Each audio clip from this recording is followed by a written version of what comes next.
right. I'm almost done. I'll be right there. All right. Welcome, welcome, welcome. Hello, hello, hello. We're vlogging for the new year to celebrate my birthday. All my good Judys are here.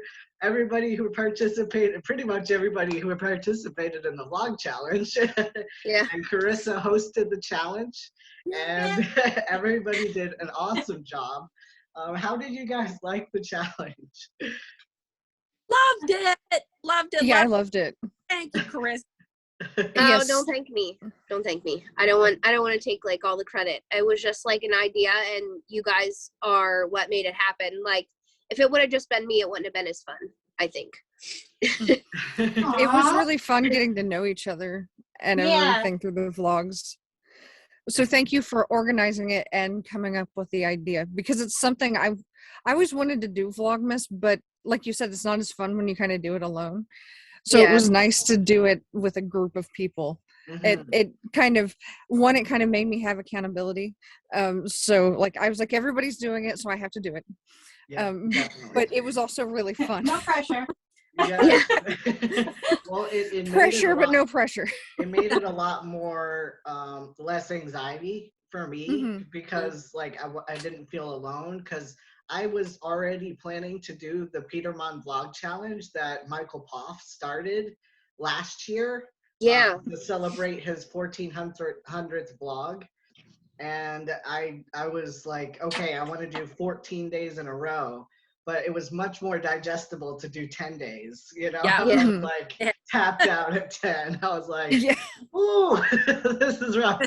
I'm like, there's probably a good reason why I don't vlog every day.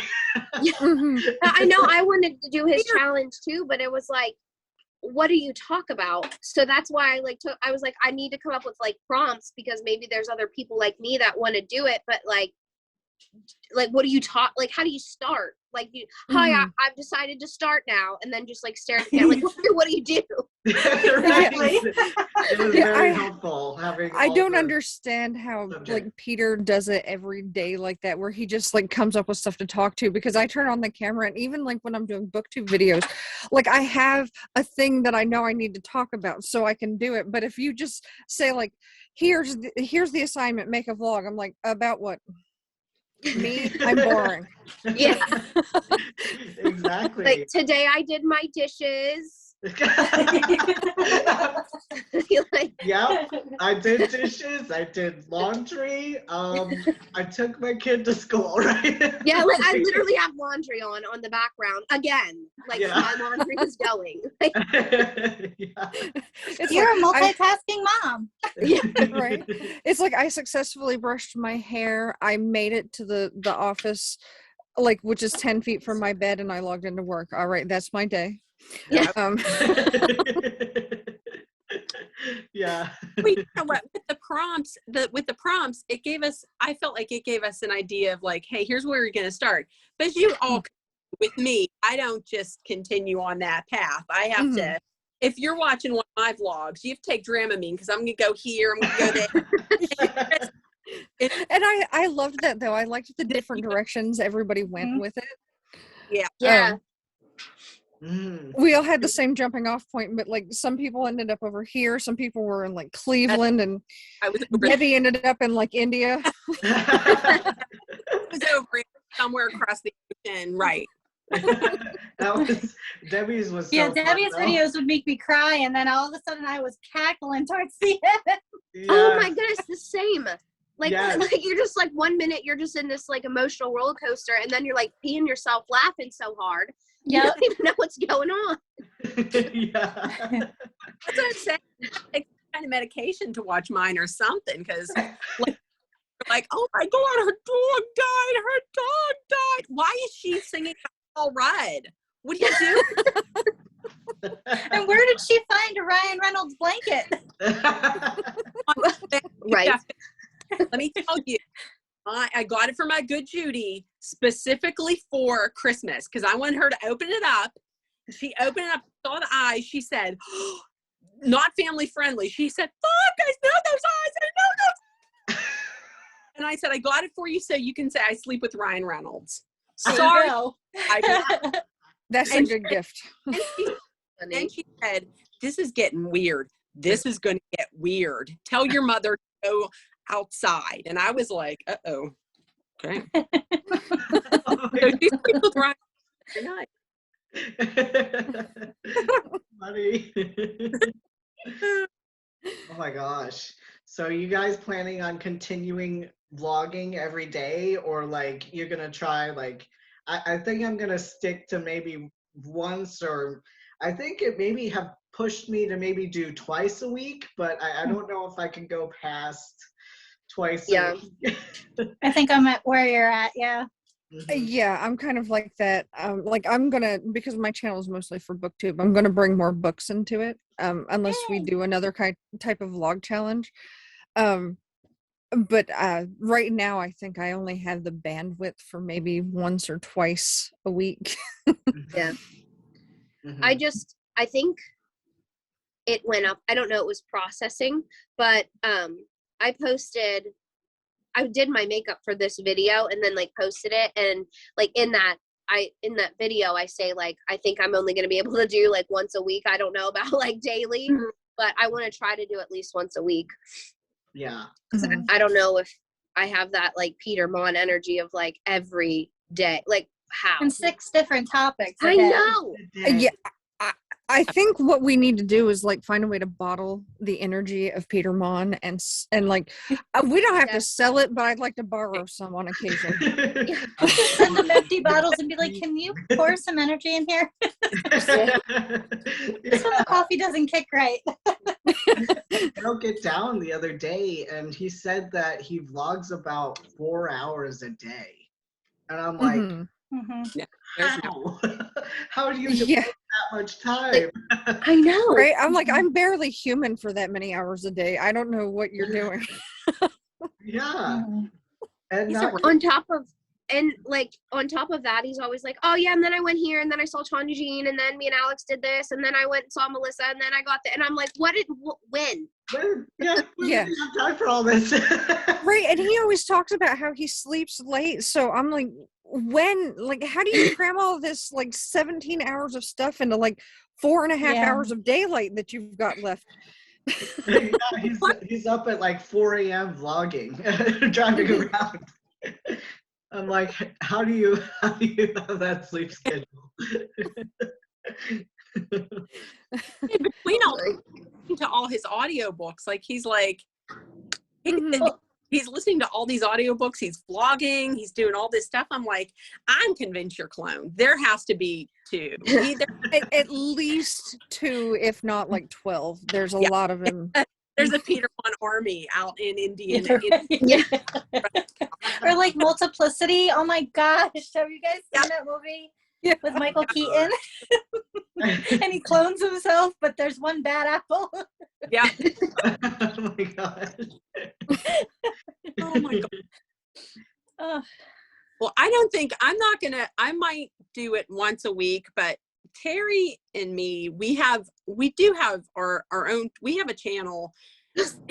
She wanted to come up with it. She wanted to do it years ago. And I was always like, sure. Yeah, okay, sure. With probably never going to happen. But then she got really, really sick, like to the point where she almost died twice. Oh my gosh. Like real bad. And she's like, how about if we do it? Last year, she's like, come on, let's do it. Shit might jump off. So let's do it. I was like, okay. So we did it, and we do it. We film every Sunday. We do like a little Zoom thing, and we have topics. It's called Debbie and Terry Said It's Fine. Can you put it in the chat? Yeah. Oh, I definitely will. And it's like me and her, and the ridiculousness. It's like we did like. I want to meet Terry. She sounds fun. He's just like me, except black. And so yeah, and like for example, we had like a wheel of hotties where we made up a wheel, and it had all these hot guys on it, like Chris Hemsworth and Idris Elba, and we just spun the wheel and talked about how hot they were. It's stuff like like we were talking about our favorite Christmas movies, and I mentioned It's a Wonderful Life, and somehow we got on it was, I can't even remember what it was. It was out there. I'll put it in the chat. We do that every Sunday. I already looked you up on my phone and subscribed. She's on it. She's like, You're fingers over there. You know, she wanted to do it. Like I said, oh yeah, but then, yeah, let's do it. So I mean, hey. How was everybody's New Year? Good. Yeah. We didn't really do anything. My daughter's with my mom, and we literally played Yahtzee and ate hot wings. That's it. Honestly. I'm starting to appreciate a lot more just subtle, like toned down, like just relaxing, not doing much, just watch a movie, drink a hot cocoa or a coffee, not go anywhere, Yeah. I'm at that age, I guess. Yeah. How old are you, Koe? I'm 31 now. Okay. Yeah.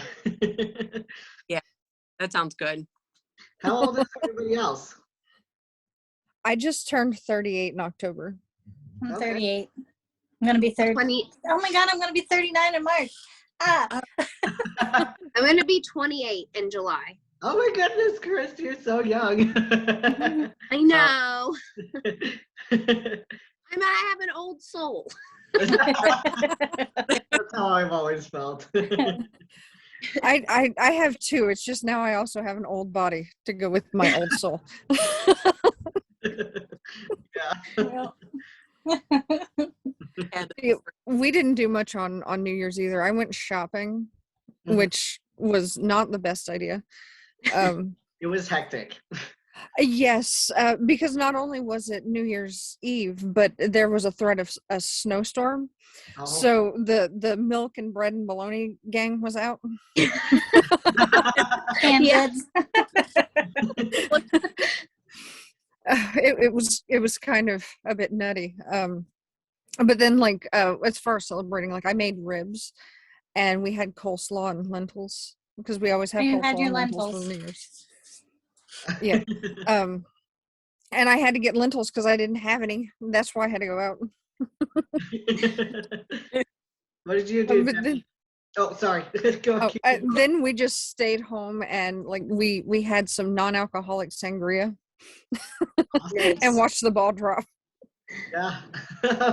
I missed the ball. I was in bed at 11. Yeah. After 9.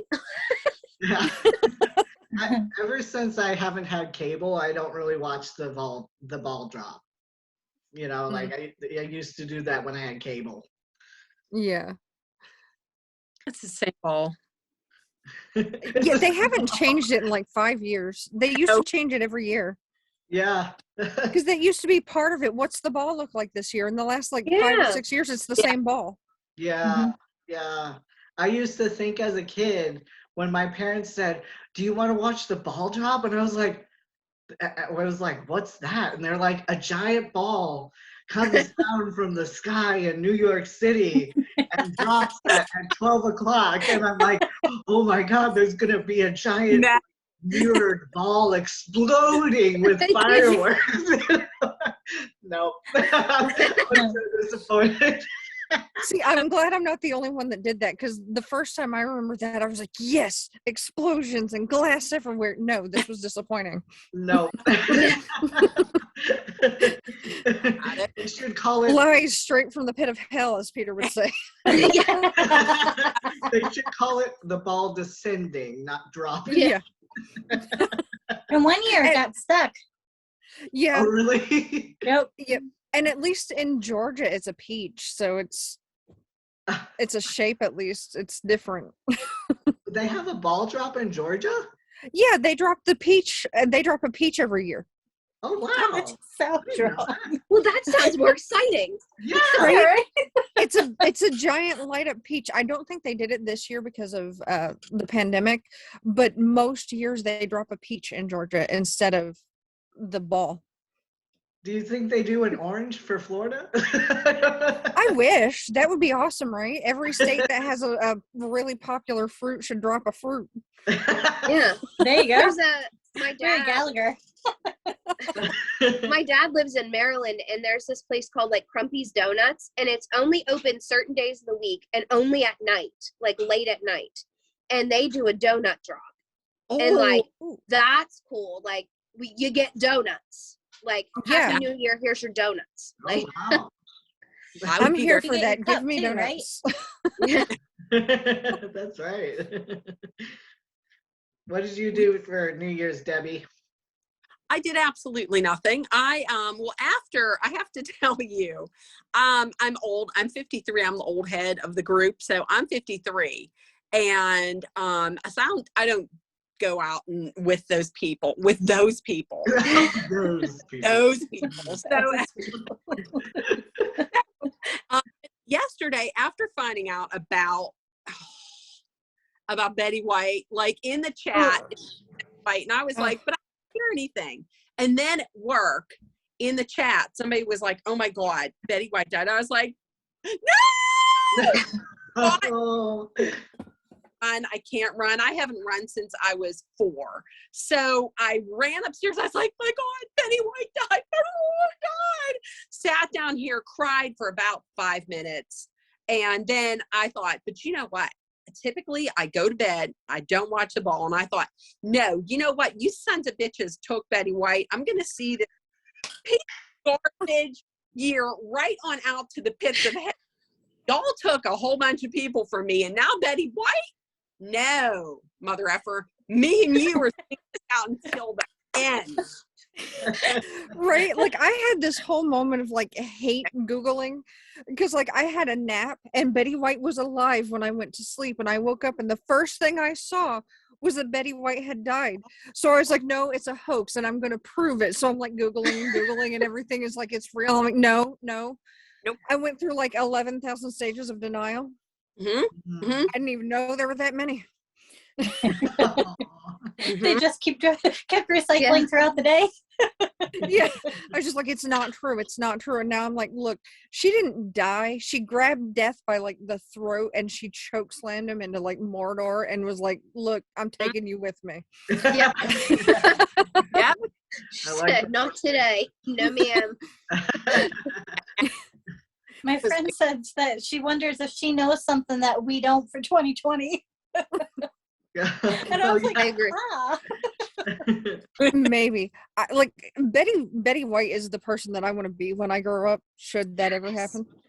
And like I always imagine Betty White with death like as she was in Lake Placid. So like just on the porch with a shotgun, Death walks up, she's like, and Death is like, I'm sorry. Wrong. Wrong address, I'm sorry, don't shoot me.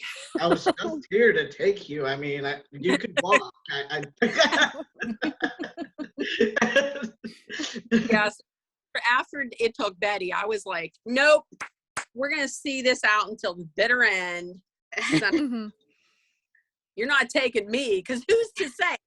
They take Betty White. Who's to say I don't take a nap and then our house is on fire? And come on. God. I got wood.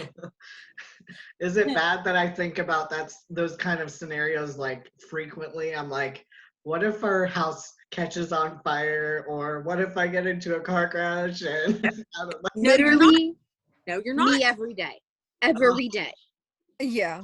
That's anyone with any level of anxiety probably has that filter through on a regular basis. So yeah, for me, sometimes it's annoying. Like I'll pick up a hammer and my brain goes through like 11,000 things that could go sideways with the hammer. It's like, look, you're going to hit this thing with the hammer and you're going to break your hand. No, what's really going to happen is you're going to swing the hammer and it's going to come around and somehow you're going to like catch yourself and like break a rib or something. I'm like, Yeah. I have to take them on. Like, would you shut up in there for a minute? Just want to hang I this need to picture. fix something with this hammer. Please stop. Oh my gosh. See, that's why I don't. That's a reason why these people who are like, what do you wear to bed? I sleep naked. Not me. Because No. what if there's a fire? Yes. I've had it happen to me, and I've worn pajamas since. I literally every single night, like I go through this mental thing in my head, and I'll get out of the shower and I'll be like, you know what? It's like 1,000,000 degrees in here. I'm just nope. I can't sleep naked. I can't do it. What if there's a fire? What if something happens? And then the police come and my daughter's like crawled in my bed in the middle of the night, and then they think I'm like a whack job or something. Like literally. Oh, no. Our door, like she's been known to like creep in our bed and you don't know she's there because she's like this big, and then like all of a sudden you're like, you feel like a foot in the eye and you're like, what happened? See, I used to be like that with landline phones. When I was a kid, my grandpa was on the phone and lightning struck the telephone pole and it came down through the phone, and he was deaf in one ear for a while. Like they didn't think he was going to get his hearing back at all. And like where it was like a direct headshot, it was surprising that he survived. So like after that, my grandpa, if it would start to storm, he would take his phone off the hook. You couldn't call him. And like I was afraid to talk on the phone when it was raining. Now that we don't have landlines, it's not as much of a thing. But yeah, for a long time I was like, look, it's raining, no one call. Like if we need to call 911, we'll hang up and then we'll dial. But you got to make sure there's no lightning. Like the lightning goes off 1, 2, 3, okay, it's good. Call. Yeah. I get nervous when my husband's gaming while it's storming or something or he's on his laptop, and I'm like, can you unplug it? Just like, cause the power keeps going on and on. Yeah, we have everything on surge protectors and everything, but especially where Mace games so much, like as soon as I hear it raining, I'm like, hey, you might want to save your game real quick because you don't know what's going to happen. Yeah. Yeah. See, and that's a reason why I always lock the shower door when I'm taking a shower, because in my mind, once again, what if somebody busts into the house? I always have my phone with me and I lock the door, because what if somebody, this is crazy. What if somebody busts into the house? It's a serial killer. I can't do They're anything. gonna psycho you. And you bust Right. in, See, I have a similar thing where we don't have a door on our shower, but I don't like solid shower curtains. I like to be able to see through it. Like I don't want a perfectly clear one because that's creepy for other reasons. But like I like to be able to see if there's somebody on the other side of it more than just a shadow. So like we have this purple one and it's like got like bubble stuff on it. So it looks kind of fish-eyed when you look through it, but I can see you if you're in there. Yeah. Yeah. You're not going to sneak up on me in the shower. Oh my God. We have like ours is like a pretty big shower. That's my grandma's house, and we have like a big shower, and it's like a straight walk-in, and you have a door, so I could see through there if somebody's going to come in and get me. However, it doesn't guard against the it's real nice, but it's also not so great whenever I see a big like a big bug, like a big spider, and I'm scared to death of it. And of course I have to take the shower head off and then spray it and get so scared. The last time I did that and I sprayed it, accidentally was going to fall down, kicked the door open, sprayed the water, it went all out all over the place. I ended up flooding it. Wait. And I almost fell down once again. Kicked the door, kicked it open, was screaming, go to hell, go to hell. It went all over the place. I'm spraying. My mom's like, what's going on down there? I'm like,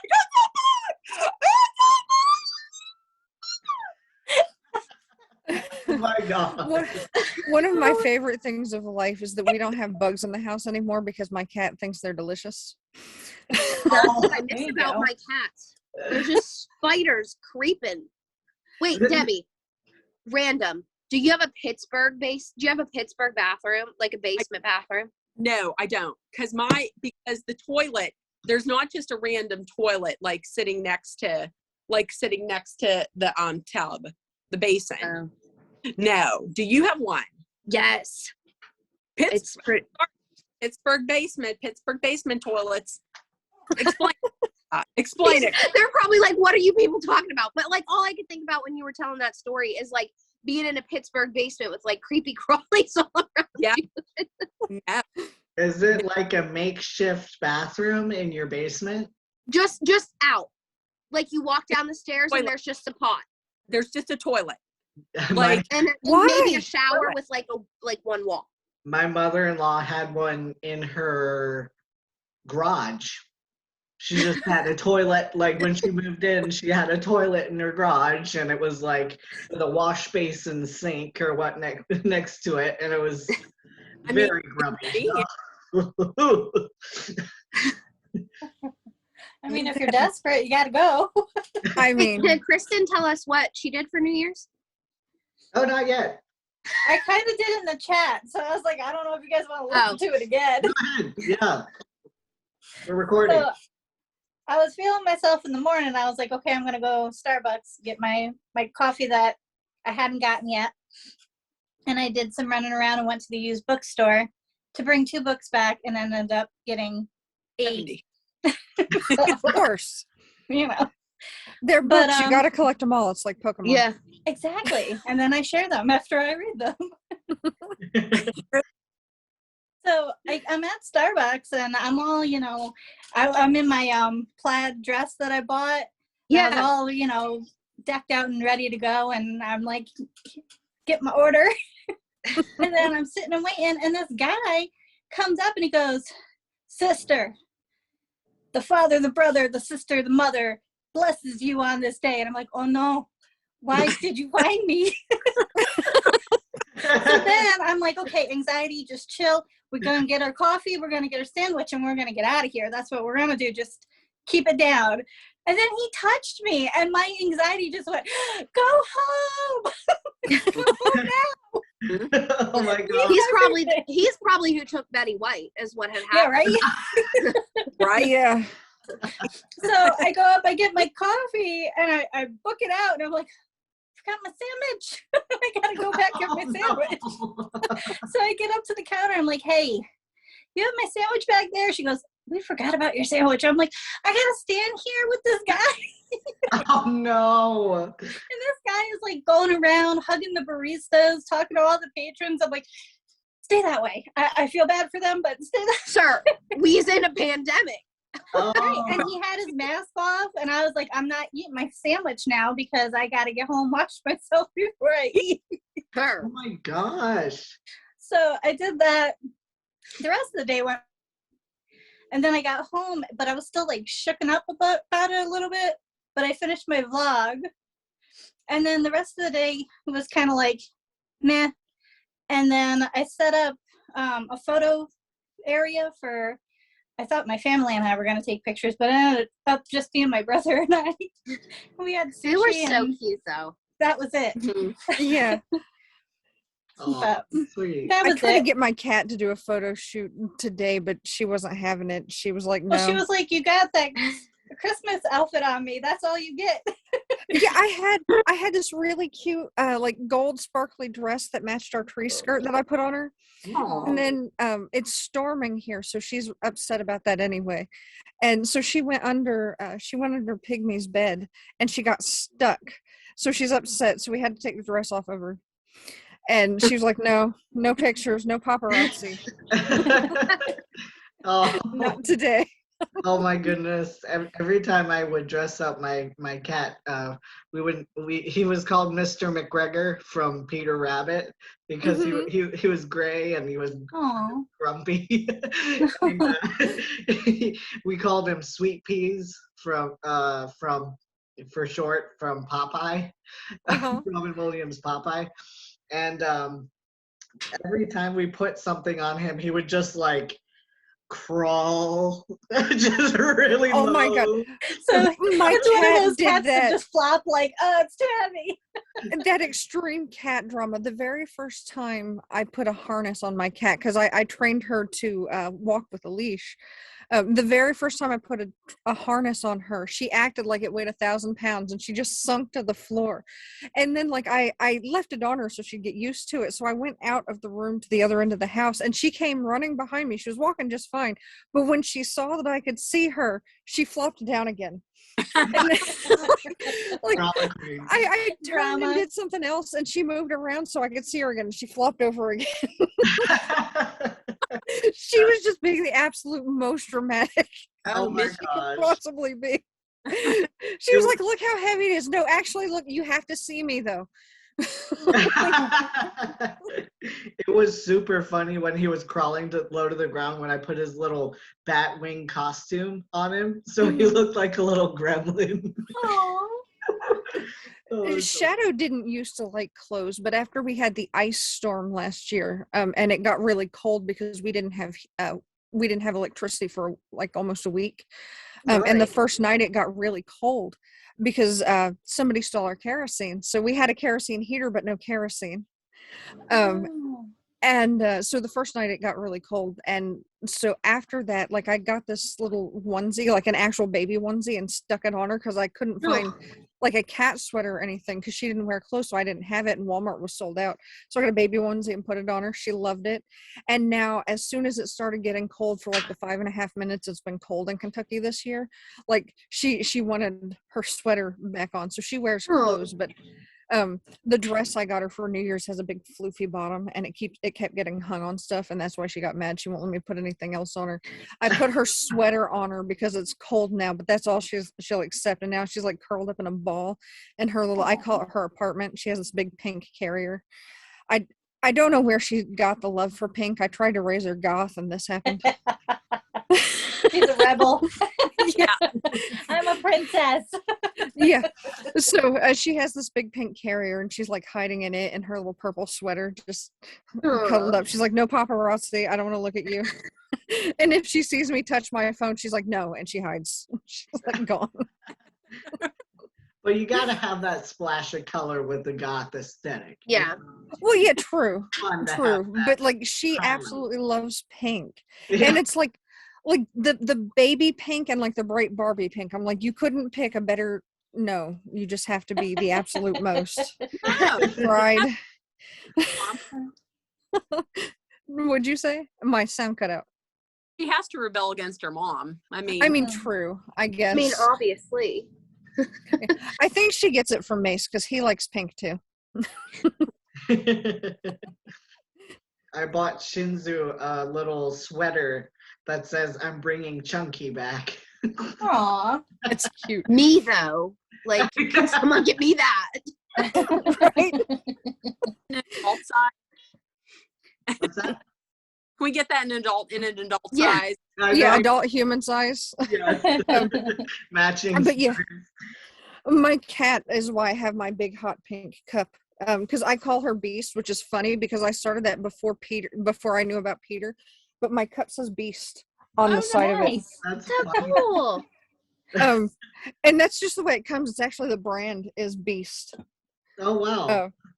I keep meaning to ask Peter what specific shade of blue is his favorite color because I want to send him one.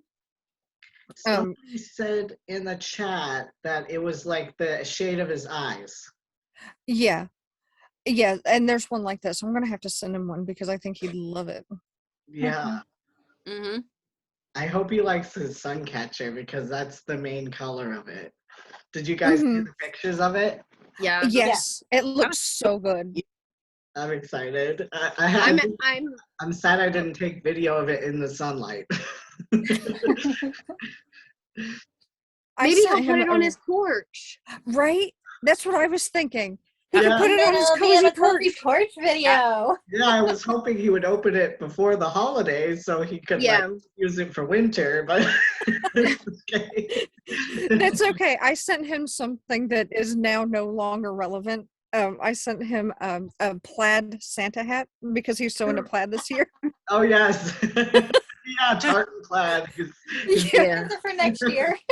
Yeah, he'll have it for next year. I also sent him this really awesome book that I found. It's a recovery story that I hope he likes. Oh wow. I'm sure he Is will. that the 500-page one that you were trying to push through? Yes. Yep, Wow. it ended up being really good. It's I think it'll be good for his literature group, especially Mhm. because there's so many women, because it's like the perspective of being an addict as a woman and how it's different and somehow difficult. It's like a really, really good read, and I can't remember the name of it to save my life at the moment, but if I can access Goodreads, I can find it. No, I can't. I didn't put it on my Goodreads. It's on my Audible. Oh, I see. I intentionally didn't put it on my Goodreads so Peter wouldn't have a way to know what it was. Yeah. I see you've got plaid on the back of your chair too. Oh, yes. Yep, that's my blanket, because this is my office where I work, and it gets super cold in here. Oh. So I have a blanket at the ready at all times. I also have a space heater down on the floor. The Recovering by Leslie Jameson is the name of that book. Oh, nice.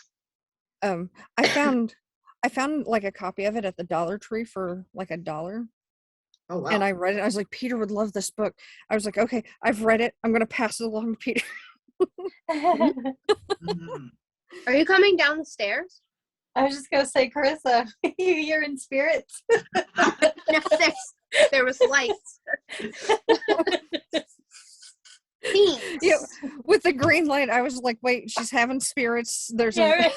Because she was like, Well, he turned on the basement lights and then it lit up around me, and I was like,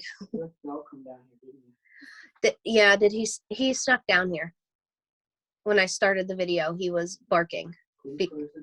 Okay. "When's your friend coming?"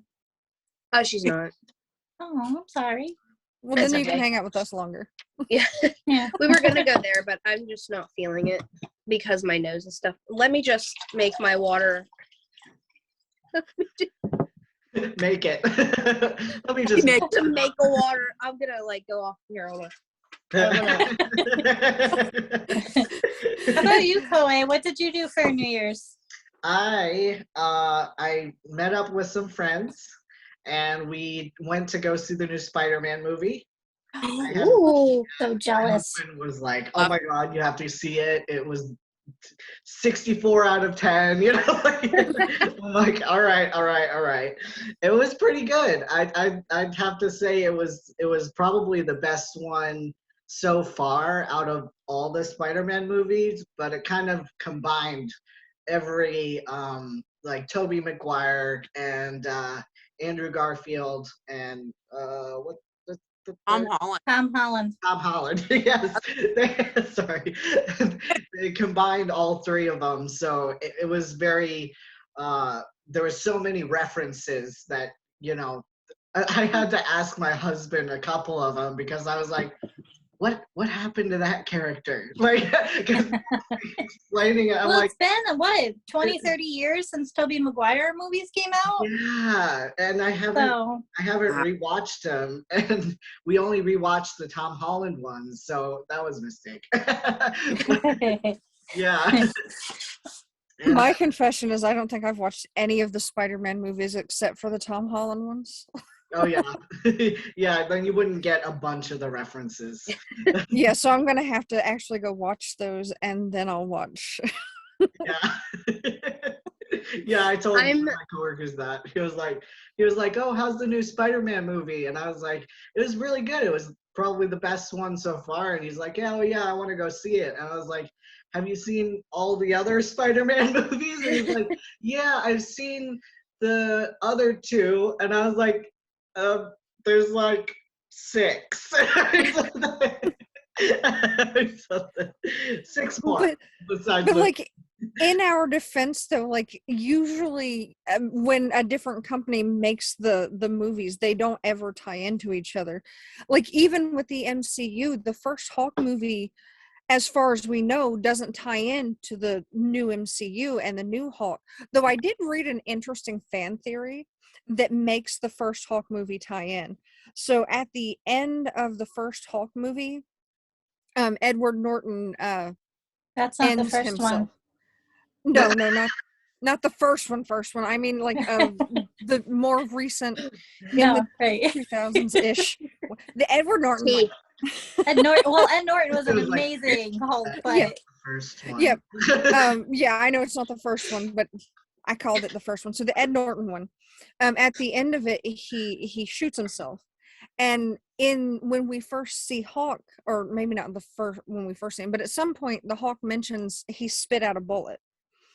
And so the fan theory is the reason the Hawk's face changed so much and became the Hawk he is now is because he started to hawk out after he shot himself, and his face healed into a new configuration. So that's why. became Mark Ruffalo. All right, I'll buy it. Yeah, I was like, you know what? That sounds crazy, but I can also see how it works because, like, the Hulk, when he hulks out, his body breaks and changes. That's part of why he stays so angry, because it hurts. So, like, it would make sense that he shot himself in the face and his face healed as he hulked out, and so he became Mark Ruffalo. And that's why he looks different. So it's all the same stuff. Loophole. Yeah. It's hand wavy magic. Just go with it. It's comic books. We just threw in some Doctor Strange and everything. We're okay. Yeah, that's kind of It's how fine. they do it. They kind of they're like, oh, it's the multiverse. So anything goes in other dimensions, and they're colliding together. And so everything goes. And if you don't like this dimension, it's okay. We won't talk about it anymore. Just pay attention to this one. This one didn't make a lot of money anyway. It's okay. Yeah, that's like Earth 2, and we're moving on to Earth 1. Like, just deal with it. It's fine. That's what DC did. They were like, and then they had Crisis on Infinite Earths because they broke several of the Earths, and now everybody's together. So just, if you don't like this universe, give it 5 minutes. We'll make a new one. Yep. Some people break it. It's okay. Disney always trying to make that coin. Absolutely. Make that coin and traumatize the children. That's why we're all in therapy now. I agree. Yeah, with their unrealistic beauty standards. Where's the plus size princesses? Right. They're in Shrek. That's true. We need big girls. Shrek got the plus size princesses, but main Disney got all the trauma. Like, nobody's mother survived. Right. And like half the time there was also some tragedy. Like, I can't watch Up because it hit me with a 1-2 punch. Like, oh my God. Up until Up, the formula was Disney will traumatize you once good and hard at the beginning of the movie, and then you can watch the rest of the movie and it's fine. But Up was like, here's this really sad traumatic thing, and you think you're fine, and then they're like, oh, but wait, there's more. I brought a daycare kid to that movie because it looks so cute. And I'm like, oh, the dog looks adorable, whatever. Balloons? Yes, let's go. So I did it as a treat, and they lost the baby in the first 20 minutes of it, and then she passes, and I hear the sniffle, and I'm like, oh my God. She goes, she died, right? That's what happened. That's why he's so grumpy. And so tears, and I'm like, oh man, I feel horrible. I'm over here a full-grown adult ugly crying. Like, I'm glad I didn't watch it in a theater because I looked like this. They'd have thought I was a psychopath. Which isn't entirely untrue, but like, I don't need people to know about it. Like, my heart was broken when they lost the baby, and then she died, and I was like, I'm gonna need more tissues. What was a Disney movie from childhood that was traumatizing but not until later? Oh, that's a good question. Oh man. For me, I would have to say The Hunchback of Notre Dame. Oh yes, that one's a good one. You don't realize how. You know what's horrible about that movie, as horrific and traumatic as that was, they actually fluffed it up a bit. That story is actually far worse than what they put on the TV, and it's still pretty bad. Yeah, he the Hunchback ends up, I think, killing himself. Yeah, because Because he Esmeralda doesn't get to be with- suffocates. because he doesn't get to be with the girl, and he buries himself with her corpse or something. I didn't know that's what he did. Yeah, it's like it's a horribly traumatic story, and so what we saw that Disney made was the light and happy version. Yeah. Yeah, and so is Right, happy. Pocahontas.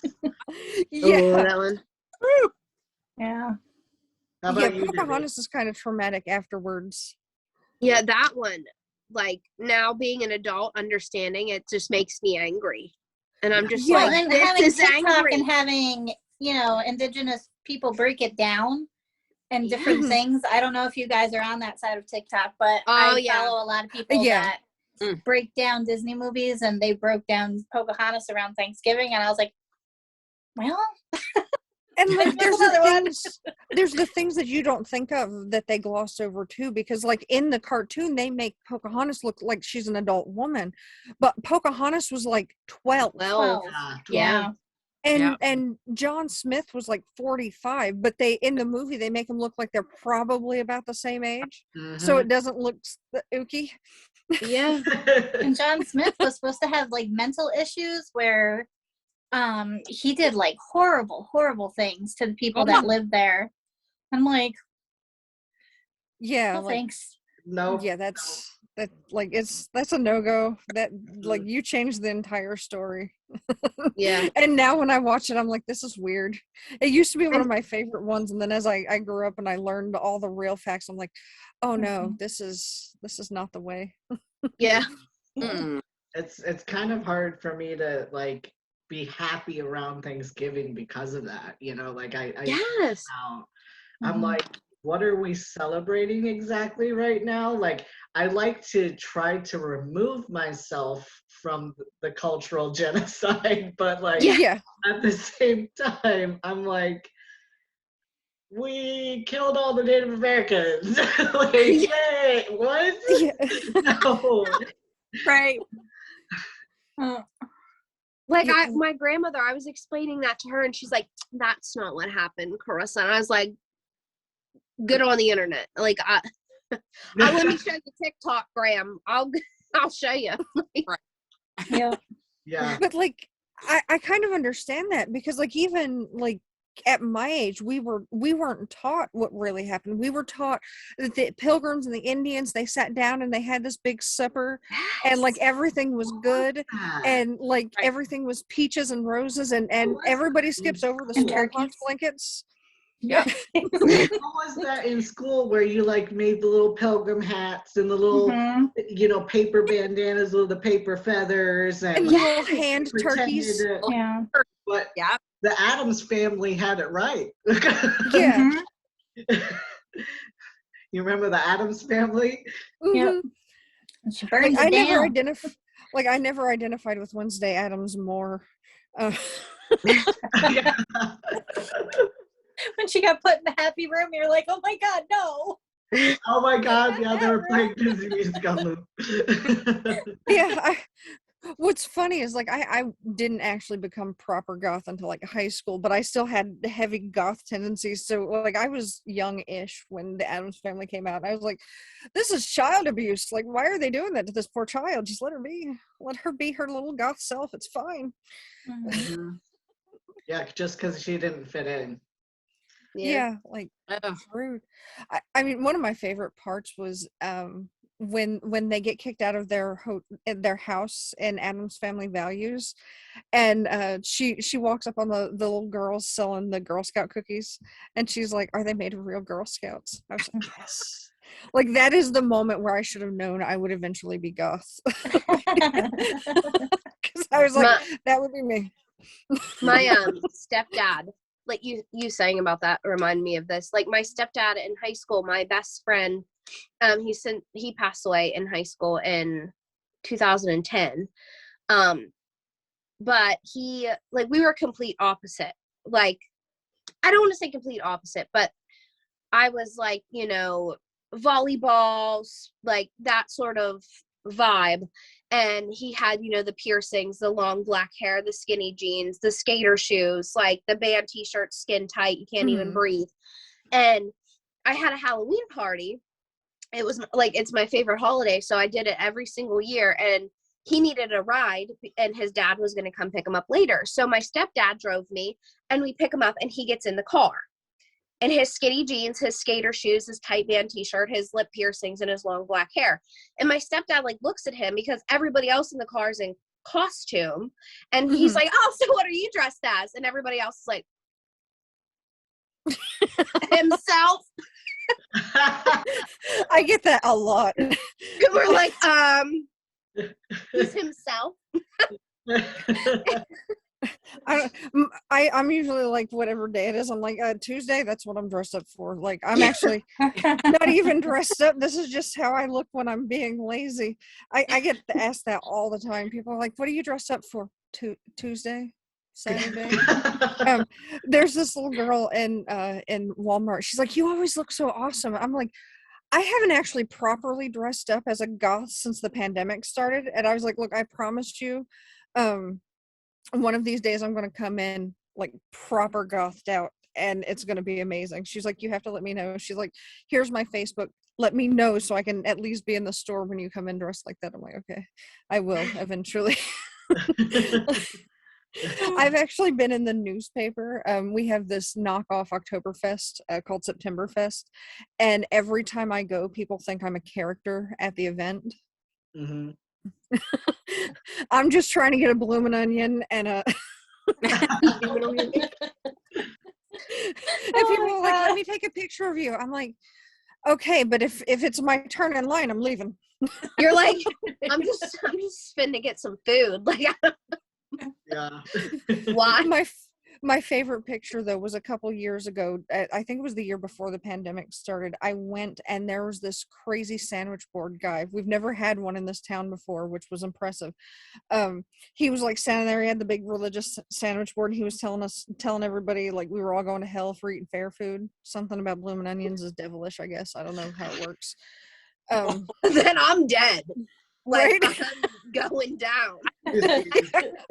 R.I.P. you. Burning. But yeah, like I was like single-mindedly, I was trying to get in and get out because there were so many people there, and also there was a country music concert that I didn't need to be hearing at the moment. And so I was like, I'm going to the Bloomin' Onions and I'm going to get my funnel cake and then I'm going back to the car. Like, this is the plan. And so I didn't see sandwich board dude, and I had just gotten my Bloomin' Onion. It was like $10, so it's an expensive Bloomin' Onion. Mm-hmm. And I'm walking past him, and he grabbed me by the shoulder. And now, I don't like to be touched, and I have PTSD. So, what is it with people touching people right now? Right, and not only did he touch me, but like he tried to turn me around, so he grabbed me. And so what I went into like almost PTSD zone, but I'm in therapy, so I caught it a little bit so he didn't die. And also I didn't drop my bloomin' onions, so I was gonna say, because if you dropped your bloomin' onion, all bets would have been off. Livid. So I turn around and I'm listening to him, and out of the corner of my eye, the volunteer fire department is over here. I know these guys. Most of them I went to high school with, and they remember high school me, who was far more volatile. So I can see out of the corner of my eye, they just all turn around and go, oh, it's about to go down. They all get their bloomin' onions and like sit down. Well, a couple of them stayed back because they were the ones that were scared of me in school. And there's one that I was really good friends with. That knew that there was a 95% chance he wouldn't die if he approached me. So he comes walking up, and right as he's getting there, and this guy is telling me how I'm going to hell for having bloomin' onions and stuff at the fair. The newspaper camera guy is like, he comes up and he like snaps a picture. I was like, awesome. Oh. And perfect. So you get paid for that picture, sir. I want some royalty. So he's like steady snapping pictures over here to get the perfect one, because I think I knew him too, and he thought stuff was about to go down, which is not like it's profiling, but I understand it. When you look like I do in the Bible Belt in a small town, there are expectations of your behavior.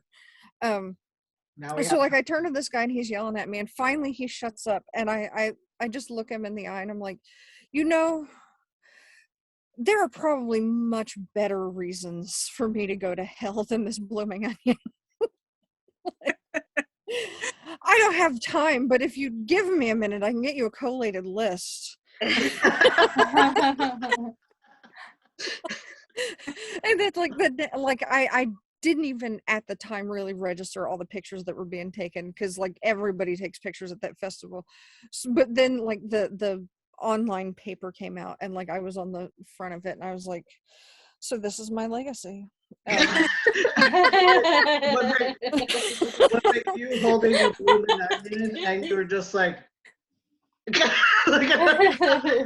Oh no, it was like full, like no longer resting bitch face. It was like full on, there was murder in my heart.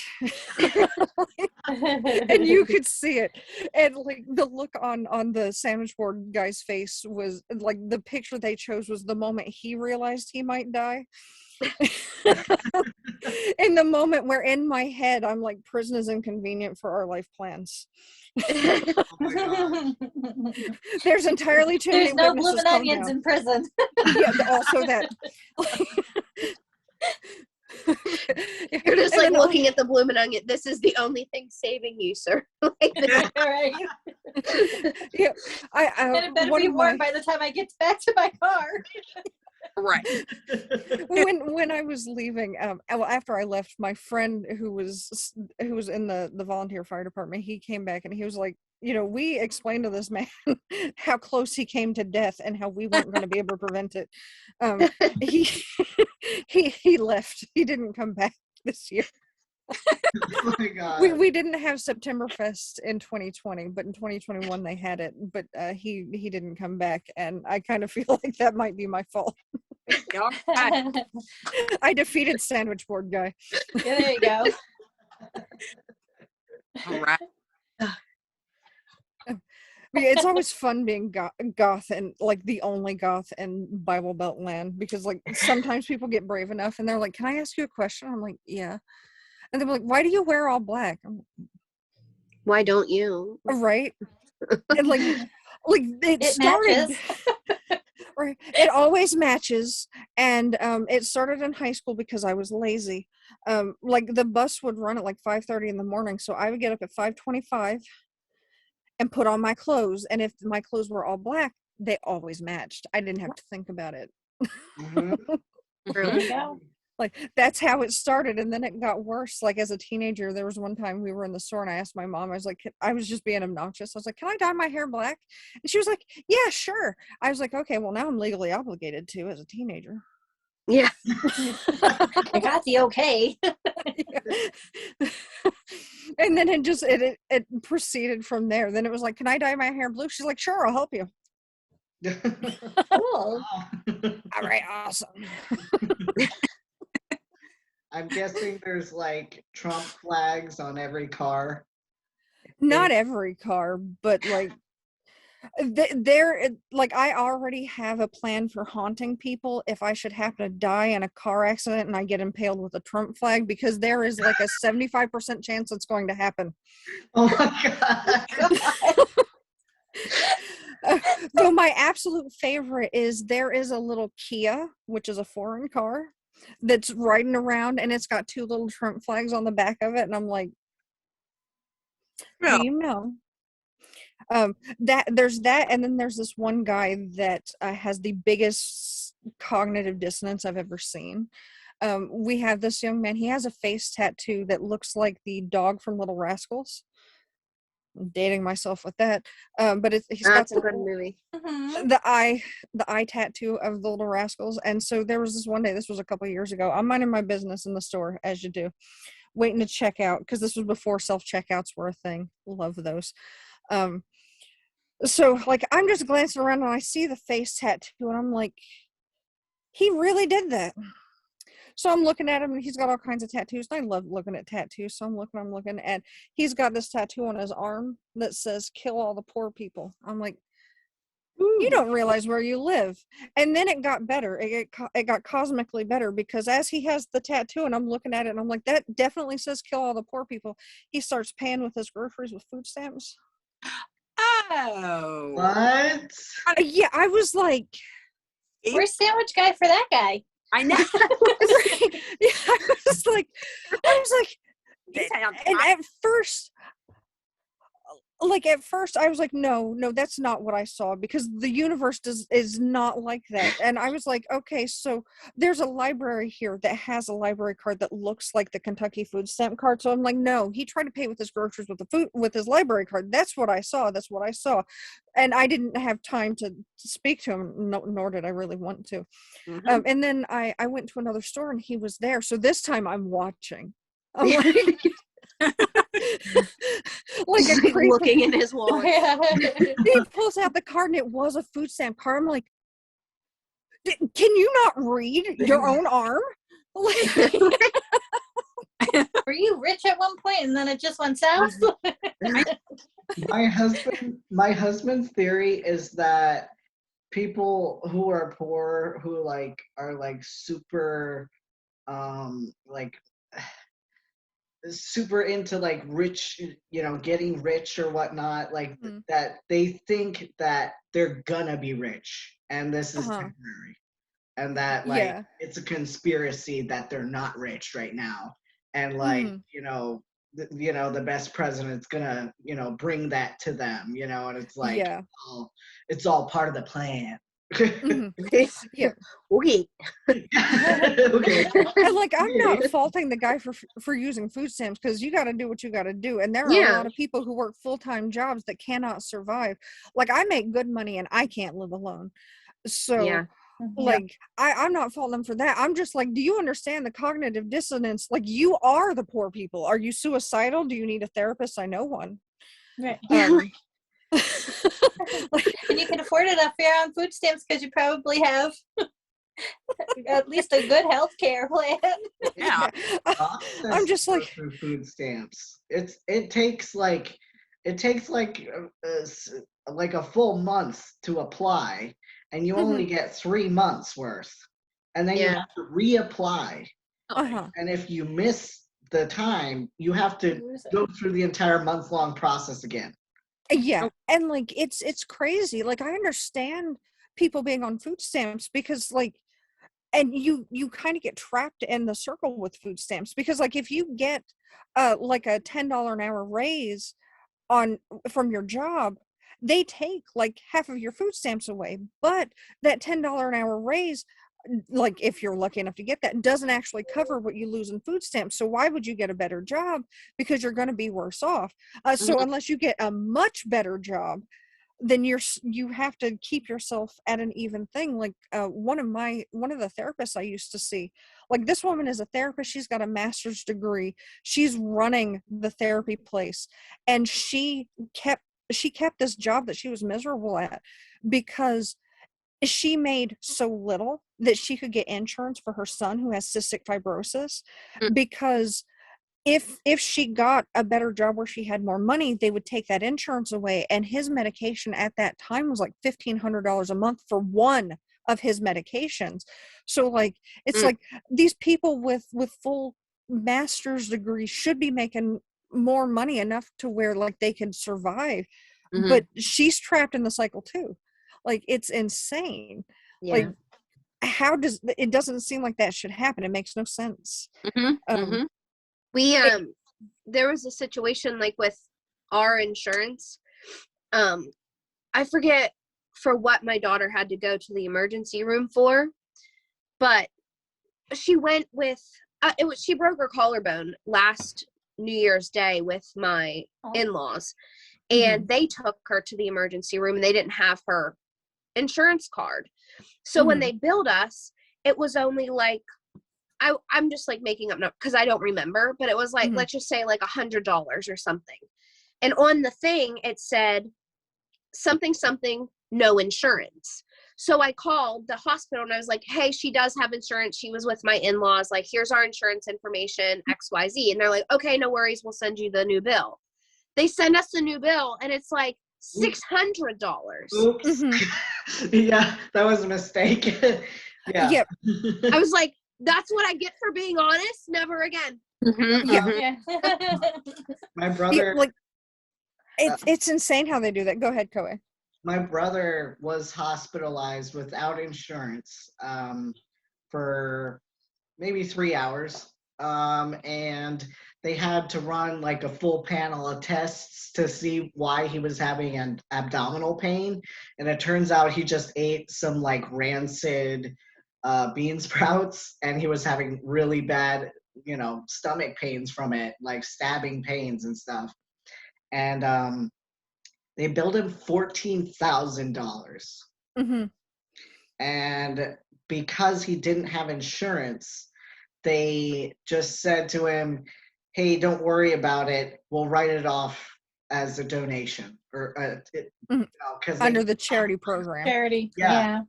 because they get a huge tax write-off for that. And I'm like, Hey, everybody. Okay. I'm gonna go get a shower. My mom's down here. Sorry. Oh, Hello, hi, Debbie's mom. hi, Debbie's mom. Everybody said hello.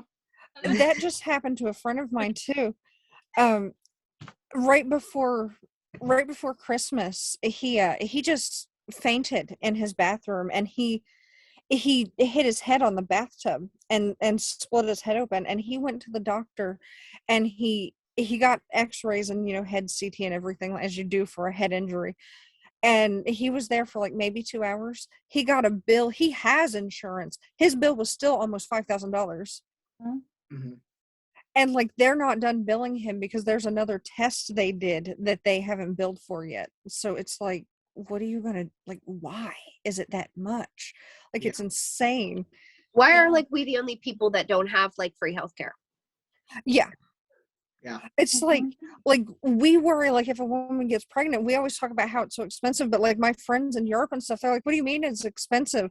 Like my one friend, his wife just had a baby. It cost them like $500. Mm-hmm. And that's because they got an so ambulance. much maternity leave. I wish it was $500. Yeah. Yeah. I think it was like, because I had a C-section and they sent us like an itemized bill of like every medication that they gave me. And like, as they're giving you a C-section, I'm like already having like a million mental illness issues. And then I'm like getting traumatized and PTSD from all of this because it was like, all right, emergency, wheel you in here. Now we're cutting you open, like, and like, I'm like, just please knock me out. I can't handle this. And they're like, no, just deal with it. And then they're like, and I'm like getting sick and they're pumping me through. Like it had like anti-nausea medicine, $1,000. And I'm like, yeah, if you'd have knocked me out. right? Like, it's insane because like in the US, like it's not uncommon for having a baby to be like $40,000-$50,000. It's insane. Like when I got that bill, I was like, I mean, I didn't owe them $20,000, but like they showed what the insurance paid. I was like, for what? Right. Like I just got that for my glasses because I just got new glasses and my insurance sent me an itemized bill. I'm like, why is this so much? Like my doctor's office, I have diabetes, so I have to get that diabetic scan where they dilate your eyes and look in there and stuff. Yeah. And when I went to the other eye doctor I used to go to, they had like the big computer thing that did a lot of stuff. So like I kind of understand that being a little more expensive because computer upkeep and all that stuff. But my current doctor, I got the eye drops in my eye that feel like holy water to a demon. Yeah. And then like they do the eye puffer thing, which I think is a form of torture. I don't even think it does anything. I think they're just doing it. Yeah. And they're like, you know what? We want to be like the dentist that everybody hates coming here, so we got to find something for these people to hate. So we're gonna puff them in the eye for no good reason. Yeah, and like the first eye they can usually get, but the second eye they're like, hold your eye open. And I'm like, this is as far as she goes right now because it knows what's gonna happen. Like that was like $300. I'm like, why? Like my whole thing, glasses and all, ended up being like almost $600. And I'm like, why did it cost that much? And like, I know I have a weird prescription because the one eye hasn't always been in its assigned seat, but like I like the phrase.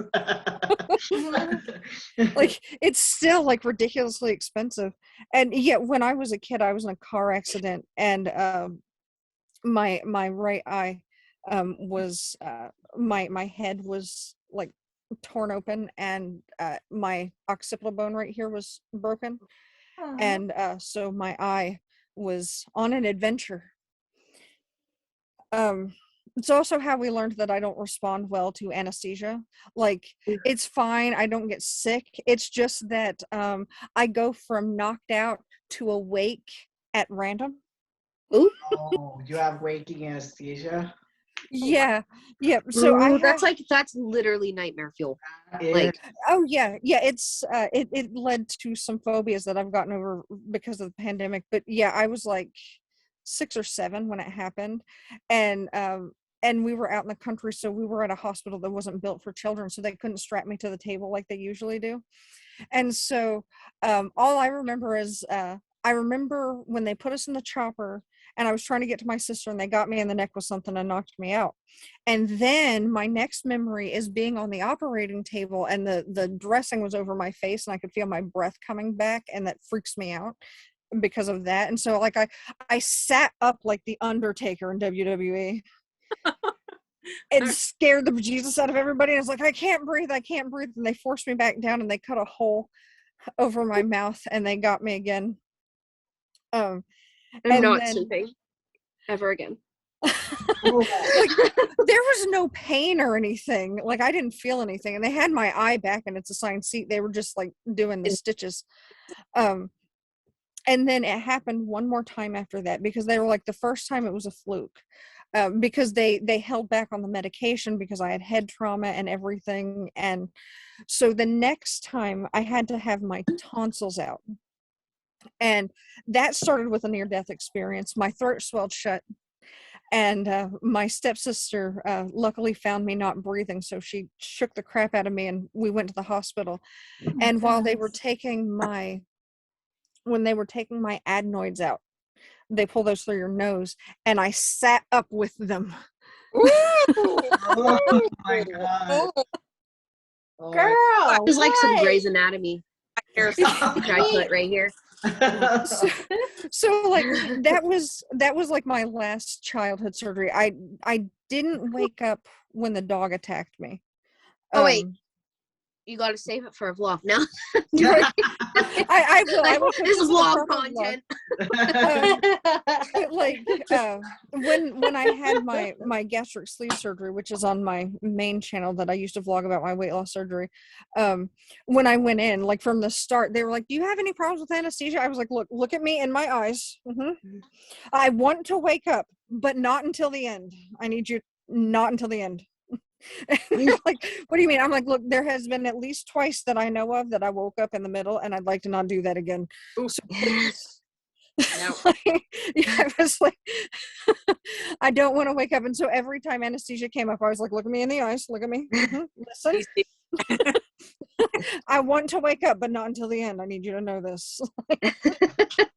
My last endoscopy, the anesthesiologist, like, as I was waking up, they're like, hey, how you feeling? And I was like, okay. And she's like, you almost stopped breathing on us for a little bit. And I was like, oh, Can you not tell me that?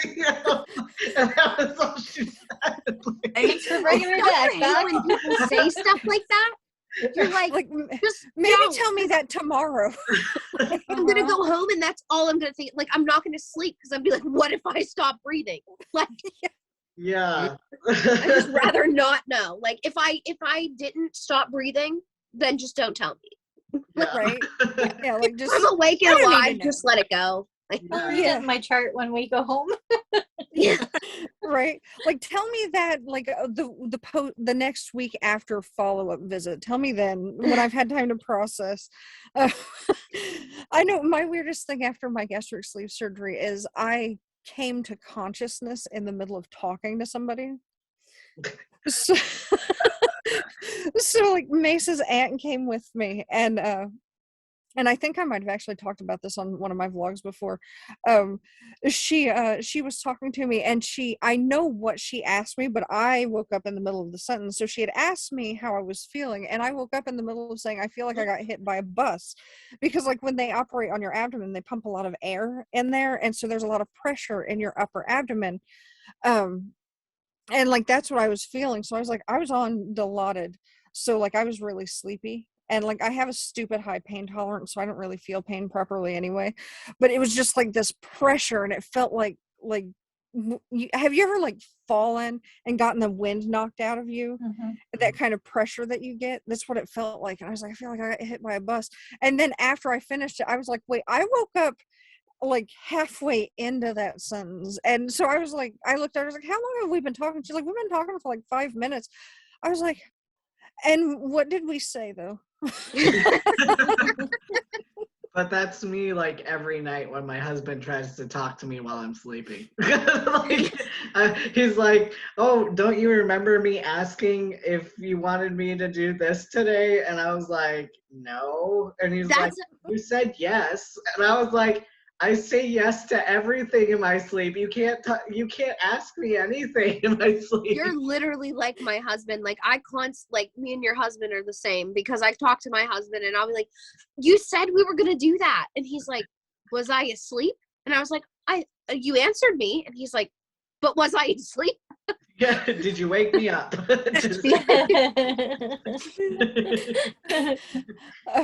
See, I don't typically talk in my sleep that much. I am far more violent in my sleep. I kick in my sleep when I'm under stress, which I didn't believe until one time Mace was in the hospital with one of his various kidney stones. And I couldn't stay because there was another man in the room. So I came home and I went to sleep, and I was stressed because like where we live, there's like there's one urologist for like 3 counties, and he wasn't in that week. He was on vacation. So Mace had been in the hospital for a while, and he's in a lot of pain. And we've known, because Mace has had like 300 kidney stones, and that's not even an exaggeration. It might be an underestimation. So I was like worried, because usually if he has kidney stones where he feels like he needs to go to the hospital, he's going to have a kidney stone surgery, and bad stuff can happen. So I get home and I go to sleep, and I woke up field goal kicking the oak bookshelf that's part of our wall. And I think I broke my toe. I'm not quite sure. And like that morning when I got up, I like limped into the hospital. I was like, so you know how you told me that I kick in my sleep and I don't believe you? And he goes, yeah. I was like, well, I believe you now.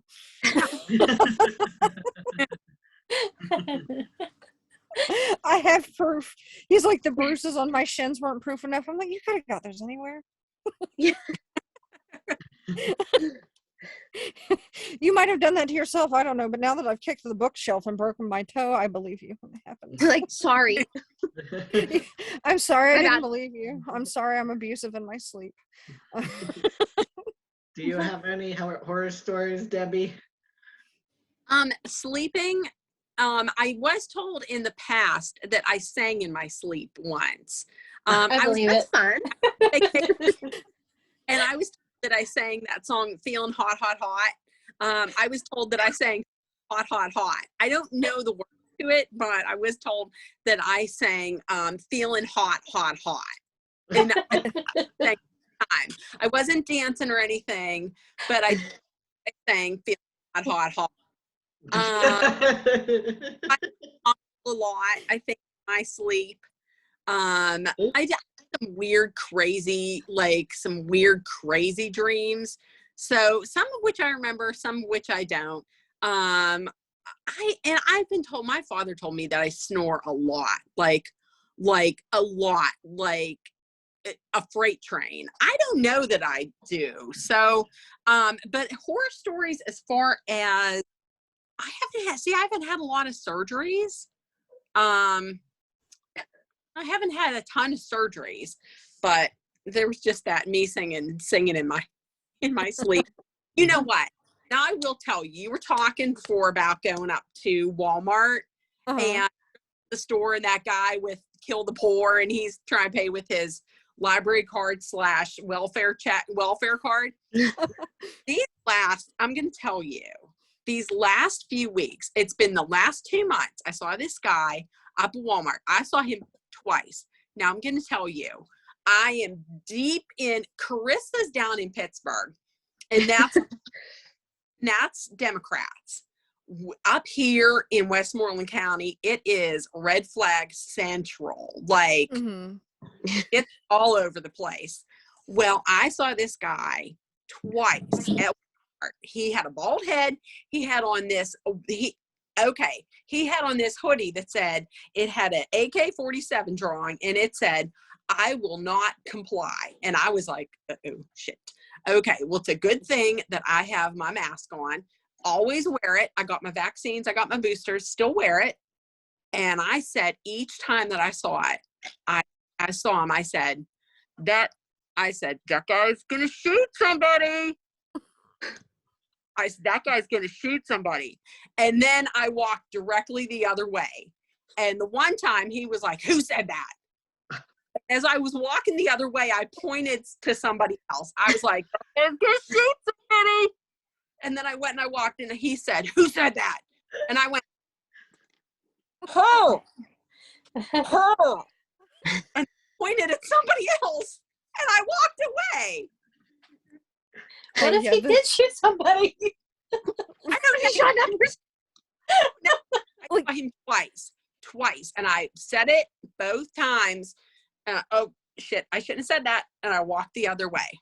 Like, when you live in like the red states, like that is a serious concern. Like when Kentucky took away the requirement for a concealed carry permit, like I started getting real nervous because we got a lot of rednecks here, and you can actually tell somebody's legal status, like whether or not they're a felon, by looking at their belt line. Because, and mostly with the men, because the people who have a felony on their record carry big hunting knives, and the people who don't have like big guns on their hips. Yeah. And then I know now that you can conceal carry without a license, now I'm like, for every redneck I see with a gun or a knife on his hip, how many of these people that I don't trust with a pellet gun have a gun? Yeah. Exactly. And then also there's the salty part of me that's like, I want to get a gun and wear it just to see what they do, but I also don't want to get shot because I know I can only statistically catch a bullet once.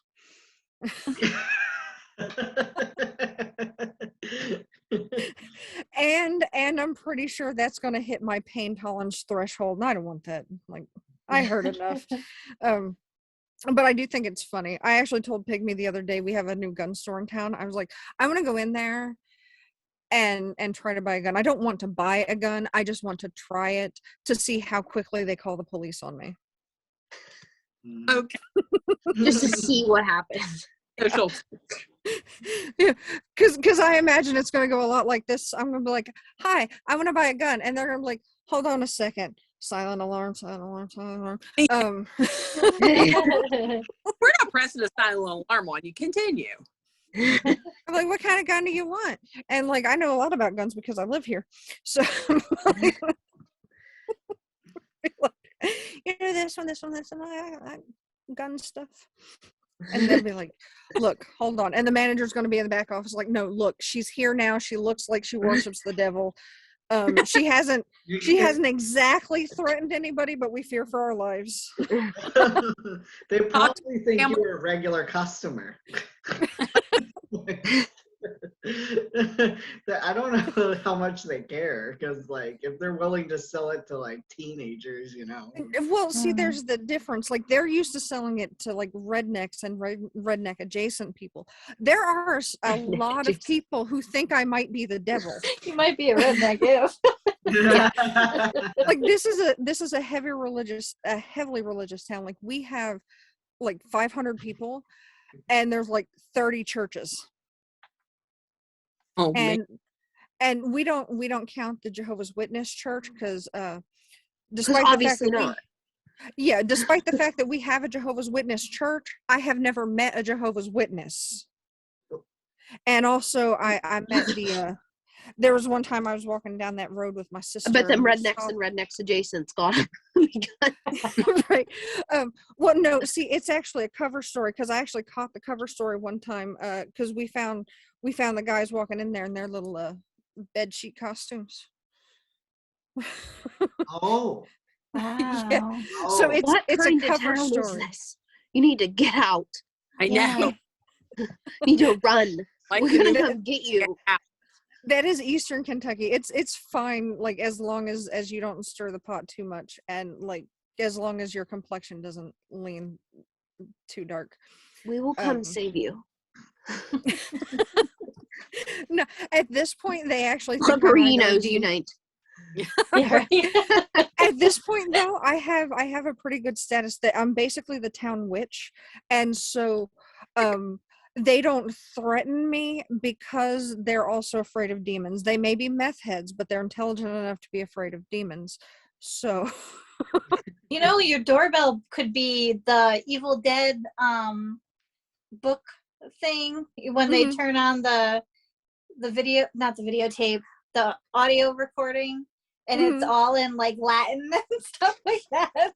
Oh my That could be your doorbell every time they ring the doorbell. I actually I did that with my security camera to the UPS guy one time because he irritated me. I had a package that I was trying to get picked up to send back to Amazon, and you have a time limit on that, and he kept saying that he was coming up, but he wasn't. So I got a security camera to prove that he wasn't coming up. He would park at the end of the street and like do paperwork, and then I would get an email that said, well, we tried to pick up your package but nobody was home. I was like, Did you even try? yeah, I was like, I don't leave my house most of the time. I'm a hermit. I was there. Mhm. But then I caught him on the video camera, and when he came up, I was actually out of the house. I was at my group therapy thing, but I have one of those security cameras where you can access it from your phone. So I keyed up the mic, and I actually know Latin, so so I was like, hey, I see you.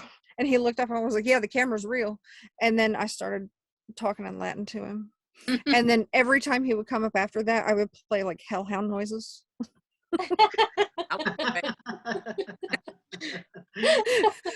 Because I could I'm just not relate, but it was fun. Yeah. like I'm not an internet troll, but I know how to be one. I learned from the best. We grew up in the 90s. Don't you love trolling the trolls and then they don't know what to do? Oh, it's so good. It's so I used to do Facebook lives because I was one of those like buy my makeup and and my jewelry. You're like, hey hun, I know we haven't talked since high school.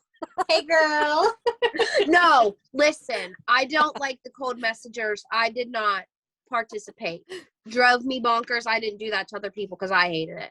Well, thank But you. like the internet trolls would be like, fat. Oh, thank you. I know. Like Fine. That's the I best. get up and, like the one time I just like went to my kitchen and got Oreos and I was just like I ate an entire pack of Oreos just because they pissed me off. And I'm just spike like- Oreos taste better. I'm just like, what? Can you be creative? Like, come on, fat. Listen, yeah. Ooh, Thanks, I- Captain Obvious. you're ugly. Your husband doesn't even love you. I don't Come know on. you. I don't. Who? Right? No.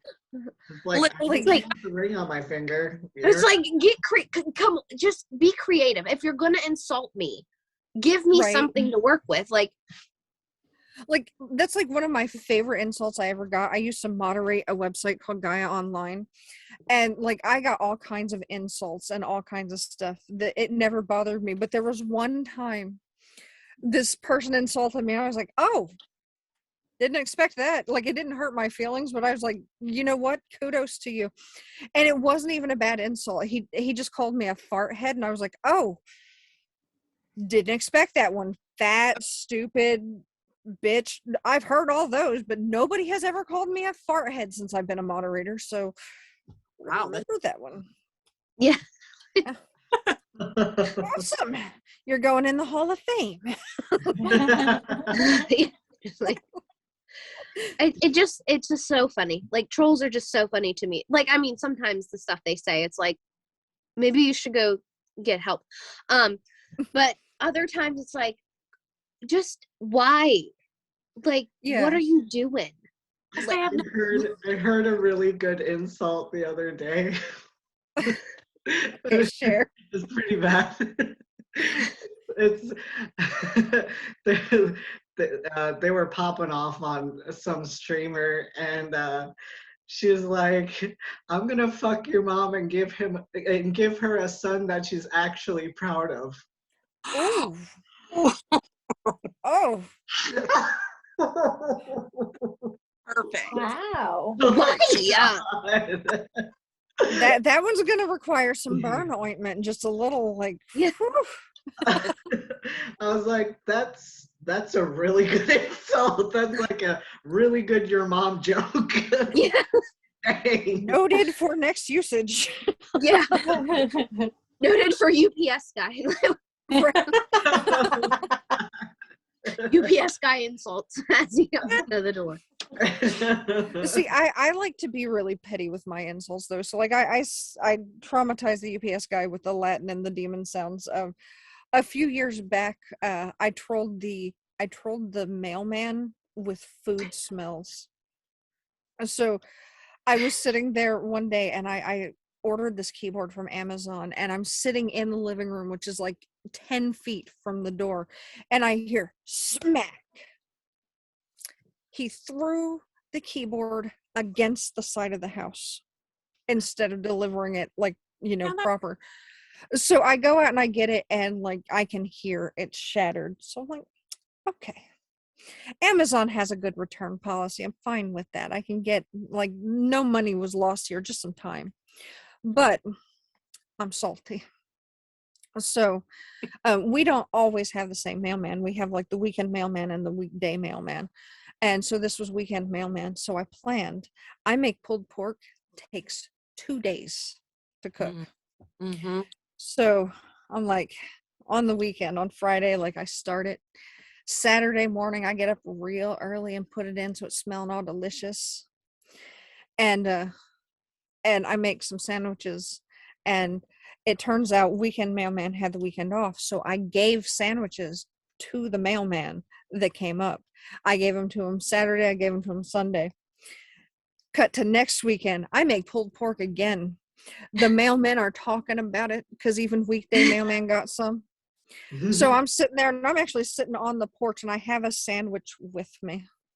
And he comes up and he's like, "Oh, I heard about your pulled pork sandwiches." I'm like, "Yep."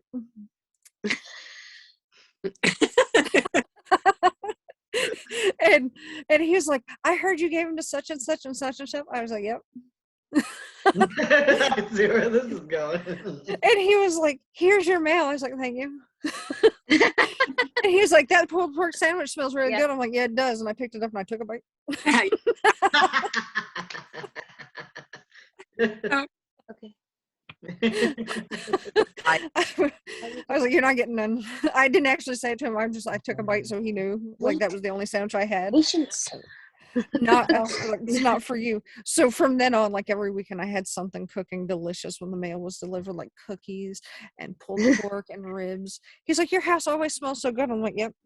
And occasionally, he's like, "You give stuff to the other mailman." I'm like, "Yep, I like him." You know what's funny is when Peter mentioned that his Bath and Body Works candles were like partially broken, like some of them were shattered. I heard, like, I ordered Bath and Body Works candles one time from online, and I literally heard the guy drop them off, and he dropped them just straight down, and I heard them shatter. I was like, do they have like a vendetta against Bath and Body Works? Because you can tell Yeah. it's a Bath and Body Works. Maybe had any problems at all. I wonder if it's because they're heavy. Some people get annoyed whenever stuff's heavy. It was two But candles. oh, well then. Yeah. It wasn't. That shouldn't have been that heavy. Like a little package. Yeah. So I don't know why he would have done that. Yeah, some of them, like, I don't know, I don't get it. Like, I could a little bit understand why they would be annoyed with me, because a day without Amazon packages at my house is weird. Yeah. But that's still not to, like, you don't mistreat people's stuff. Like, Yeah, and like we But- haven't had that problem like in the last couple of years, but that's a duplication. It's a result of the security camera, which they can see, and me being salty, and like if you behave well, I will probably feed you, and if you Right. don't behave well, you get to smell the food, and that's Yeah. worse. I'm not mad at you. I'm just disappointed. yeah. All right, guys. Well, I hate to cut you short, but my husband has requested me. So Okay. You're being summoned. Thank you so Yeah. much for joining us, Carissa. all right, bye everyone. Bye, Bye, lady. Carissa. Happy New Year. Happy New Year. Happy New Happy Year. birthday. Thank you. And then there was 4. I problems with stuff breaking that was mailed to me, but once again, Terry, she says people will just, like, when she gets stuff from Amazon or the post office, they just throw it. They'll just like throw it. They'll just chuck it at her house. She'll be like, they just chuck it at my house, at my at my door, or my window, whatever. Well, I'm going to tell you now, this doesn't even have to do with them throwing things at her house, but this is, once again, this is her mind and this is my mind. And this is how they work. She sent me this picture of this plastic thing, and I was like, what is this? And just as a beforehand, her what just broke? Her washer, her dryer, no, her furnace broke. She'd get a furnace, and they had to order this piece. So said they sent this piece to her. She did not know it was this. So she sent this picture to me, and it was this plastic thing, and she says, listen, it said something like, listen, I don't know what this is, but I'm pretty convinced that it is a piece to a gun, and it came to the wrong house, and now it's at my house. I put my fingerprints on it. So I can't call the police and tell them that this gun is here, because they're going to think it's mine. And I'm lying. And then I'm going to go to jail. What do I do with this piece of gun that is now at my house? What do I do? What do I do? I'm like, I don't know. Did you touch it? She's like, I touched it. My fingerprints all over it. I can't go to jail. Oh, wait a minute. It's this piece to the furnace that here's me in my mind. I'm like, what am I going to do? I can't have her go to jail. What if I get hemmed up in this? I can't go to jail. I can't have my best friend go to jail. She's going crazy. And then she's like, what am I going to do? My handprints are all over it. They're going to think I'm crazy. They're going to think I'm nuts and I'm killing people. Oh, it's the piece. Never mind. I was like, are you kidding me? We just went down this rabbit hole. What are you going to do? You can't take a shower. You don't look good in orange.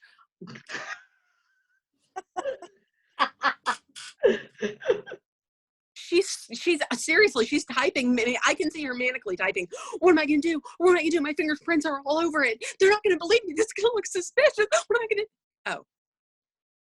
Just furnace. I was like, are you kidding me? Look, you guys need to join the True Crime Book Club, so you don't have to worry about that anymore. If you were part of the True Crime Book Club, that wouldn't have been a worry. You'd have been like, look, this is all I need to do to remove any fingerprints. And then like, honestly, anytime we go out anywhere, if we see anybody that's milling around anywhere, she'll be like, stop, just wait. Look at him. Could you describe him? Could you describe that person to the cops? No, not really. Look at him. Okay. She's convinced everybody's a serial killer. Like before, like last year when we would get together, because she had this thing where she now has to wear like an ostomy bag. And he has a very compromised immune system. So we don't, last year when things opened up a little bit, we still just did this thing where it was like Starbucks and we'd go through line and then we'd just sit in our cars and talk. And she came up here the one time and we were sitting there in the parking lot and this guy kept going like back and forth and back and forth. Like he would park, like we were here over here is Walmart and over here across the street is a Starbucks. So he was walking like to Starbucks and back over here and back here and back here. And he kept walking past. And in the past, before I met Terry, I wouldn't think anything of it. But she was like, watch it, watch him, watch him, watch him. So eventually I had to open up the window and yell out, we see you. We know what you're doing.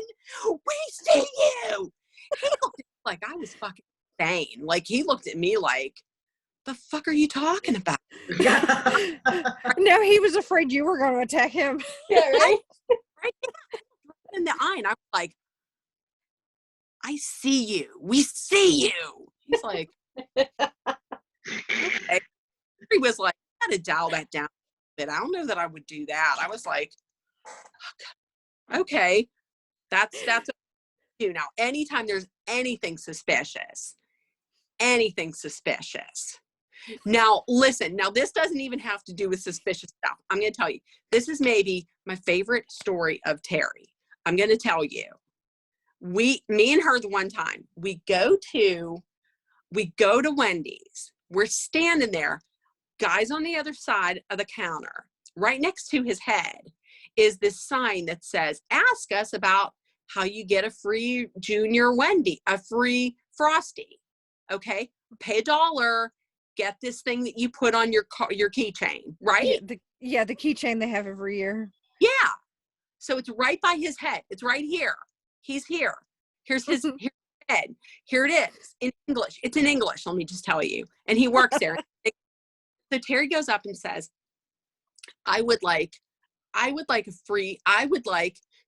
buy that keychain. I would like to buy that keychain for $1 for the free Frosty, and I can get a free Frosty. Do you want a Frosty? No, not now, but I want that keychain thing for $1 so I can get a free Frosty. Well, we can give you a Frosty, but it's not for free. Yeah, right, I get that, but I just want that free that thing that's right there. I want it. I want to pay it.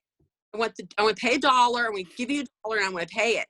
So in the future, pay me $1 today for a Frosty tomorrow. I would gladly. And he's like, ma'am, miss, if you want a Frosty, yeah, I'll give it to you, but you have to pay for it. It's not free. She's like, there, I want to pay for the free thing. And I said, hold up a second. Wait.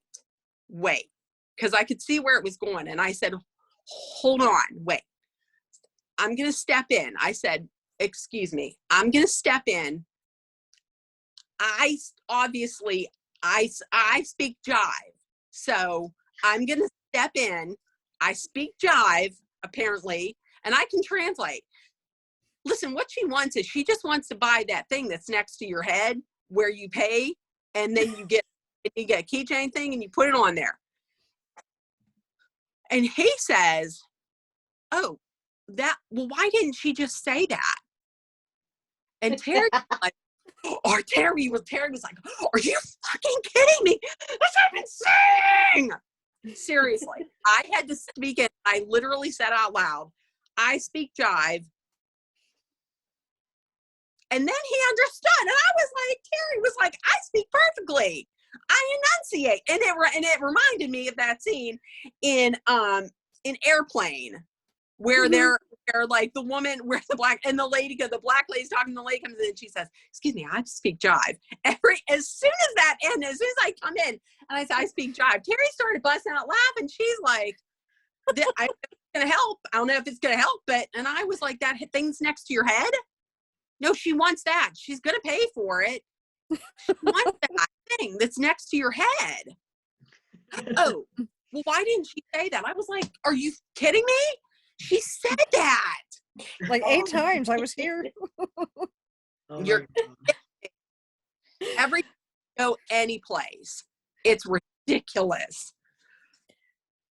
No. That reminds me of a time where I got lost in a translation, and like I didn't go very far. I went from Kentucky to Manassas, Virginia. And so if you're from like the Midwest and stuff, we say pop. We mean soda pop, the fizzy bubbly stuff, Coke, Mountain Dew, whatever. But like if you go over like towards the actual coast, like they say soda. I forgot this. So like we go to a restaurant and like it's already been a day. We accidentally time traveled. The DC shooter was on the train. It was a lot. It was like an 8-hour train ride. Somehow we ended up getting on the train late and we got to Manassas early and I was tired and hungry. So we go to this restaurant and we're there and everybody's ordering and the waitress is like, what do you want to drink? And I was like, what kind of pop do you have? Because that's how I've ordered it my entire life. Mm-hmm. Except for when I was in Florida, because like if you hit the like the part of Florida that's close to Georgia, they call everything Coke, which is also confusing. But you get there. But even down in most of Florida, they call it pop. So like I've called it pop for a long time. I was like 19 at the time. So the waitress looks at me like I've got 3 heads and I started speaking in tongues or whatever. And my friend, he goes, she means soda. What kind of soda do you have? And I was like, oh yeah, that's another word for pop. And also like the Manassas is not that far away from Kentucky. How have you never heard somebody say the word pop before? Yeah. I don't know if it's because my parents were raised up north and then I was raised in Florida, but I say soda pop. A lot of people do. It depends on where you come from. So there's a lot of like over near Minnesota and Wisconsin and stuff, they tend to say soda pop. Mm-hmm. And then like at the edges of the country, it's soda. And like the Midwest, we're like, it's pop. Just give me some pop, except for, and then like you have Georgia where they, like Atlanta, everything is Coke. Somebody will go like, what kind of Coke do you want? And then somebody will say Mountain Dew. And you're like, What? That's a taxi product. Like, or if you say, I want Coke, and then they're like, we only have Pepsi. Like, yeah. I actually had that happen once when we were traveling between Ohio and Florida. We stopped in Georgia to get something. Like they were like, "What kind of Coke would you like with that?" And we were like, "Well, like we're like cherry," and they were like, "Well, we have Mountain Dew and Mr. Pibb," and I'm like, What? "Yeah." I was like, "Are you high?" And this was like 8-year-old me. Like it hit me that hard. I'm like, "Are you high?" Because like that's not right. Oh my god. It's always been that. See, here in Western Pennsylvania, it's just pop. It's like, Mm-hmm. and if people that are born here say soda, I'll look at them and be like, what? Why are you being pretentious? Right. It's like those people that have to pronounce croissant. No. You're born in Western Pennsylvania. It's pop, man. Don't. Yeah. Yeah, like you're just being pretentious at this point. Don't be extra. Right. Nobody needs that. Right. I'm not for everybody. Y'all don't need to do that. Yeah. You know what? So you guys, hold on a second. This is my pop. Now hold on. I'm gonna say. Oh, wait a minute. Oh, we're going on an adventure. I know. Look at this. We're going on an adventure in a new phone. Wait, this is my coziness. Wait, look. See? Aww. Oh, how cute. See? Now wait. Oh. Now look. Little boy. Do you see him? No. Wait. Yes. Yeah. I see him just a little bit. I see a gnome. Oh, there he is. That's Jack. He's with his friend Jerome the gnome. Jerome. I love that. That's Jerome. This was where this was my dad's man cave. And then when he passed away, I just took it and now it's my work area. See, and I have a little. So you took it from a man cave to a she shed. There you go.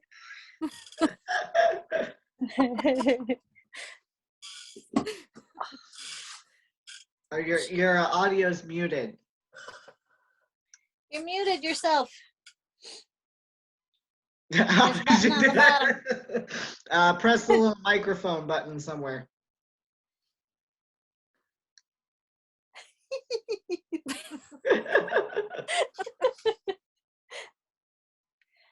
Oh God, this is giving me flashbacks. Tell me that's not an iPhone, because I can't. It is. Oh God. Yeah, there it is. It There is. you go. It's You new. found it. It's my new phone. It's my new phone. I'm like, I have no idea of what the mess I'm touching. Or, what is that? I was already having low-key trauma from Carissa's Apple Watch. Don't have trouble with iPhones. I can fix it, but I don't want to. Wait, who's that person? Kristen's camera Oh. went out. I'm seeing if Megan wants to hop on. I was like, who is Oh. that? Is she She was asking how the available? vlog went. I think she's traveling right now, right? I don't know. Yeah, I thought she said she was traveling. Oh, I know her husband had to travel. He got that like last minute detour to somewhere. Yeah. Mm-hmm. I told her I wanted to make Lizzie a her daughter Lizzie a mukbang. Nice. There she is. I will try to watch that in Koei, but I have issues with chewing sounds, so I can't promise I'll watch that video. I don't think my audio is too loud when I'm not like in a microphone like like Yeah. I don't do the ASMR stuff. That's why I always had trouble with mukbangs. I couldn't even watch Peter's a lot of the time because chewing sounds make me feel murdery. Mm-hmm. Oh. Mm-hmm. Like if I have heard you chew, I have probably also thought about how I might end your life. Uh-oh. It's not anything that I'm proud of. It's just a thing that happens. And I wouldn't ever act on it unless you were doing it intentionally. And I believe it is revenge because I knew somebody once with misophonia and I trolled him really hard one time because he was a jerk.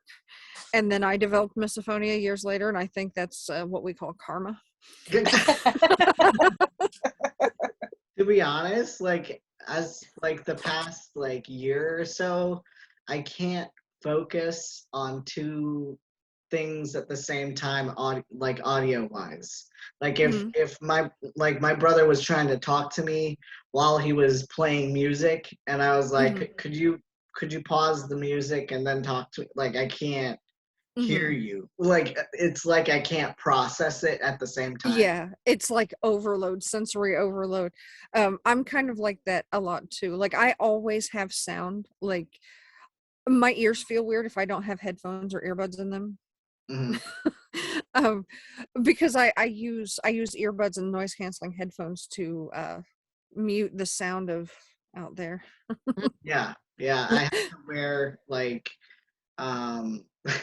like the entire month of November or November into December for work, like because of the repetitious Christmas music. Yes, Yeah. yes. If you work in retail or anywhere, like that is the Christmas hell music is happening.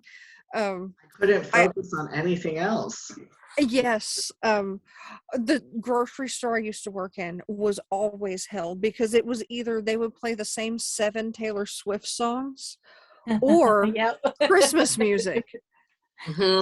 Oh, So I'm either sitting here going, you know what? If I ever meet Taylor Swift, I'm sorry, but I'm gonna punch her in the throat. She might be a nice girl, but I'm sick of hearing her voice. I just can't anymore. I need her to stop making music, or maybe make more music. I don't know how it works, but I'm over these 7 songs.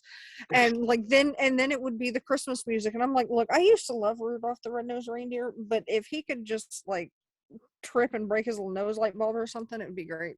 yeah. Mhm. It's like I feel un-Christmassy now or something, it's like I feel like I'm not in the holiday spirit and like, into the cozy Christmas and everything. Right. Like I try to do the thing that has fixed my Christmassiness is now I listen to like Rob Halford has a Christmas album, so it's like metal Christmas, I can do that. But a lot of the regular Christmas carols like trigger me now. Like, and I remember the moment that I realized that it would never be the same. I walked into Walmart. It was the day before my birthday. My birthday is in October on the 7th. I walked into Walmart and they were playing Christmas music and I was immediately murderously mad. I was like, I need to talk to your manager so I can hit him a little. It's my birthday and I can. Yeah. There is no reason to be playing Christmas music. But then now, like, Christmas has moved up. Like, I walked around a corner in August and ran into a Santa Claus. I'm like, why are you here? Come on. Yeah. I was like, that was unexpected. Like, I would have been less upset if it had been a clown. Oh, No. no. See, you guys are my people. You guys don't like Oh. clowns. You got Oh, issues look, with social situations. You got clowns?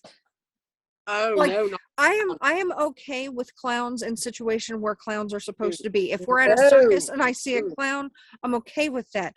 But if I'm like in the woods, which I'm not gonna be, because if I tell you I'm going to the woods, trust and believe I'm crying out for help. It's just like if I tell you I'm going camping, that is a signal to call the police and come get me. I am in danger. But like if there's a clown in the woods or a clown in the grocery store, if I look outside right now and there's a clown, I will disappear like a cartoon character. It's going to be the puff of smoke shaped like me. Just Cartoon. Let me just tell you, clowns, no. Nope, no. Clowns are meant for two things. Clowns are meant for planning murders and murdering people. That's No, look, no, like most of the famous clowns have been a bit murdery. Yeah. And also like I grew up watching It and Killer Clowns from Outer Space. Oh my God. That movie It- traumatized me. oh, Right? it? Oh, no. No, not well. It actually, I like Pennywise. That doesn't bother me. No. I don't like Killer Clowns from Outer Space. I can make it all the way up until the bathroom scene, and then they pop up out of the laundry chute or whatever the basket. Uh-huh. I'm out. I tap out. No. Yeah. You know, My brother said that the brave little toaster traumatized him. that is a Wow. traumatizing movie. That air conditioner was pretty ticked off. Yeah, like that movie was so traumatizing. It should have been a Disney movie. It's just like The Land Before Time. Like that's so traumatizing. How was that not a Disney movie? Because it fit their MO. Mm-hmm. The mom dies a tragic death. That is every Disney movie. Like if I say guess the Disney movie and I'm like the mom died a tragic death, you're like all of them? Bambi. Yeah. Like I can name like 13 movies off the top of my head right now where that happened. I'm gonna need more details. I've never Oh. And now they did it again with Frozen. Like it is The not trope, good. yeah. It's not safe to be a mother in a Disney movie. It's just not. It's gonna end badly for you. They're like, your cast is the mom in a Disney movie. Well, I guess it's my time. I'm dead. Time to go.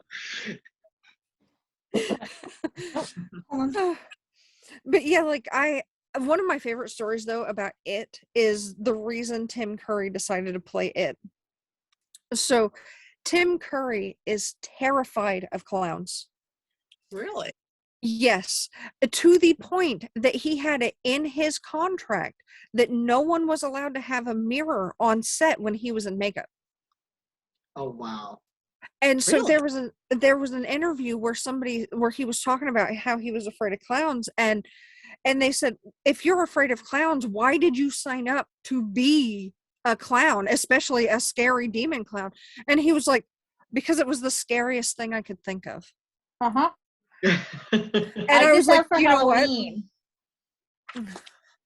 You were in Look, for I had-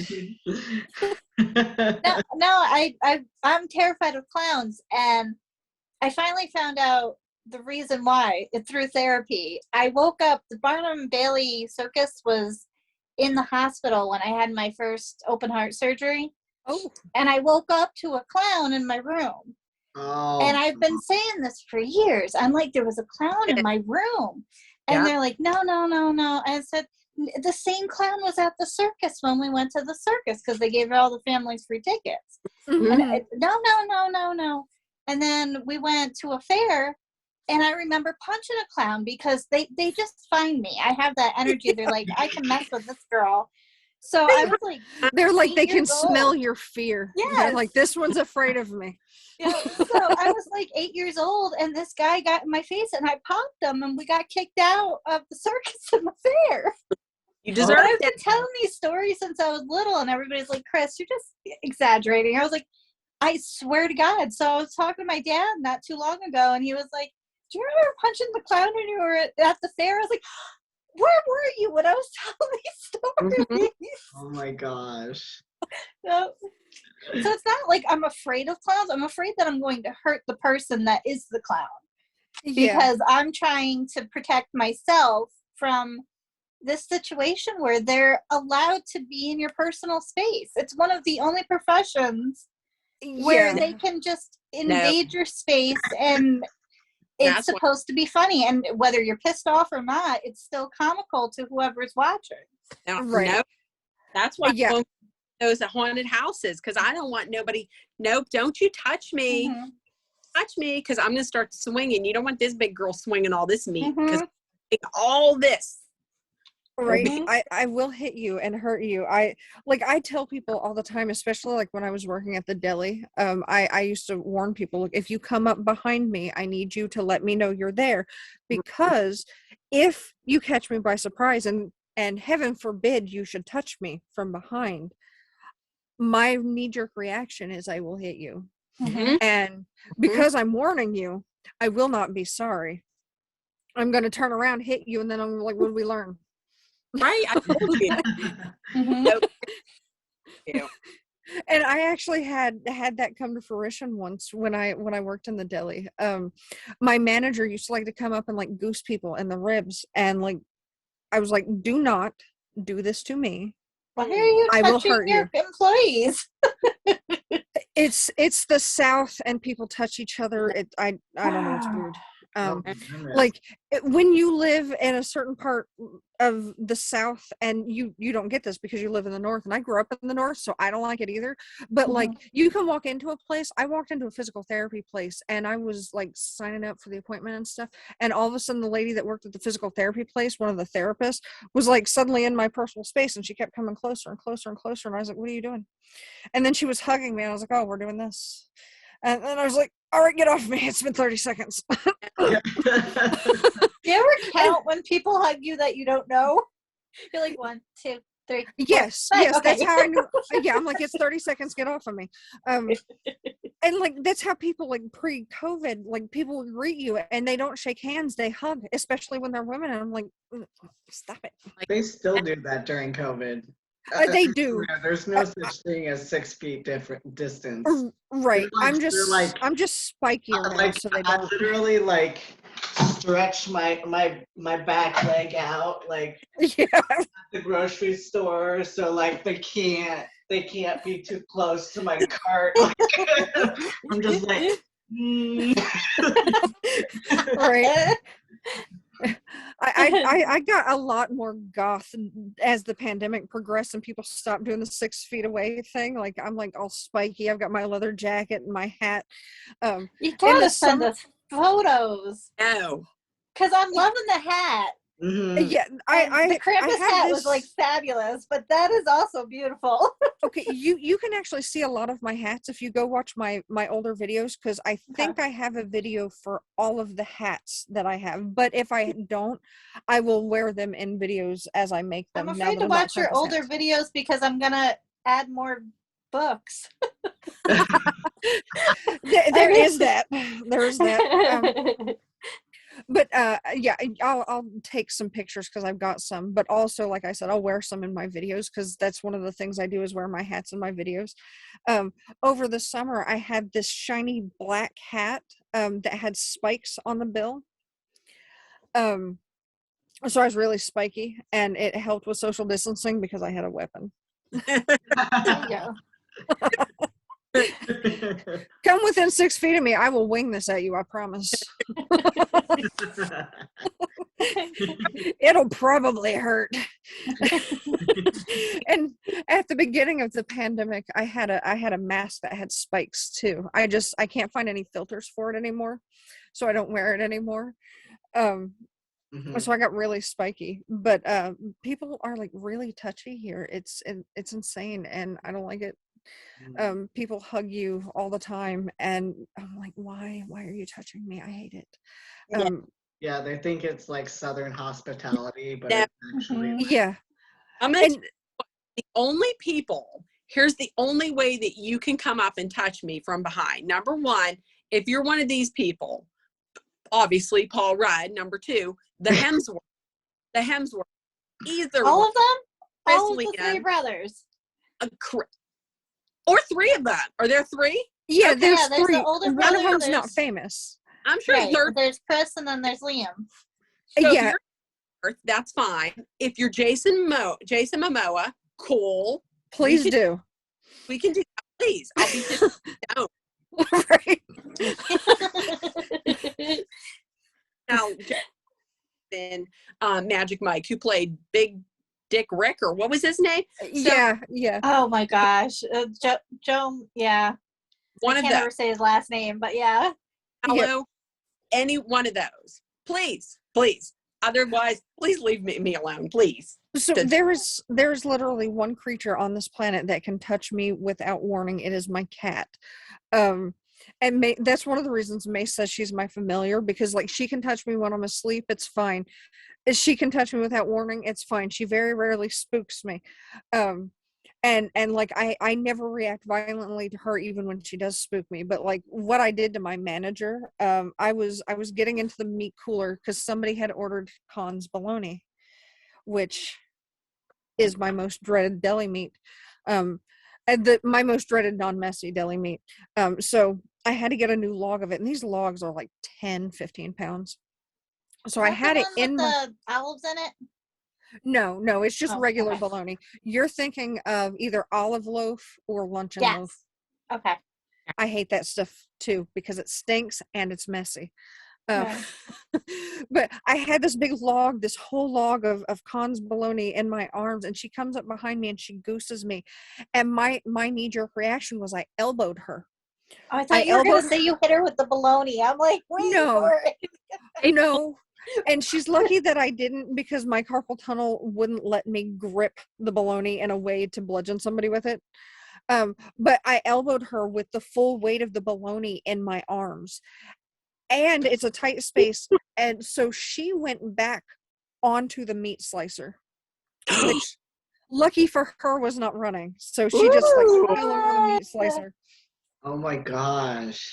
And like I had worked there for like probably a year at this point, and at that time I didn't know I had PTSD. I just knew I didn't like people behind me, and I reacted violently if people surprised me from behind, so I would warn people. And so then this happened, and I was like, look, I warned you, I told you this would happen, I'm not sorry. What do you learn?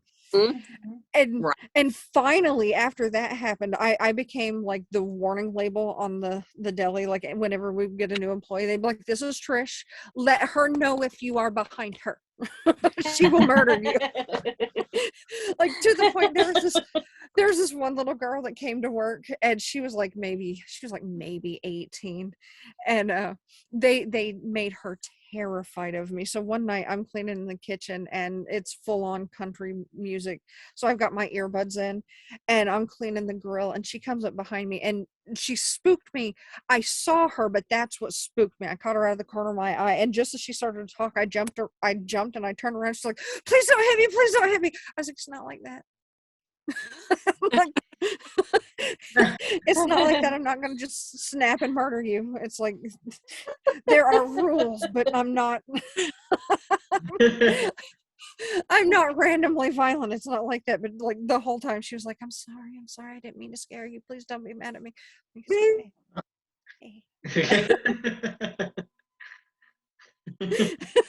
But it did get the point across.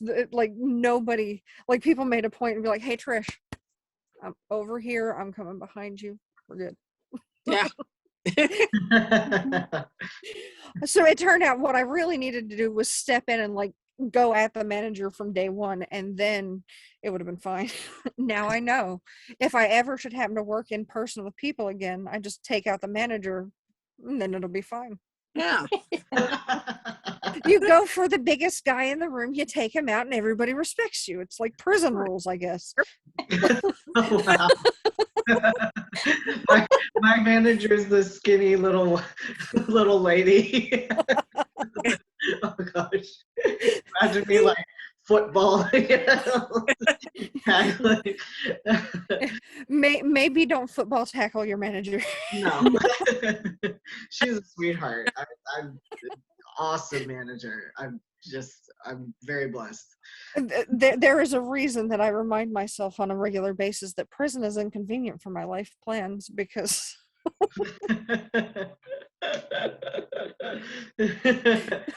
Because we're YouTube famous now.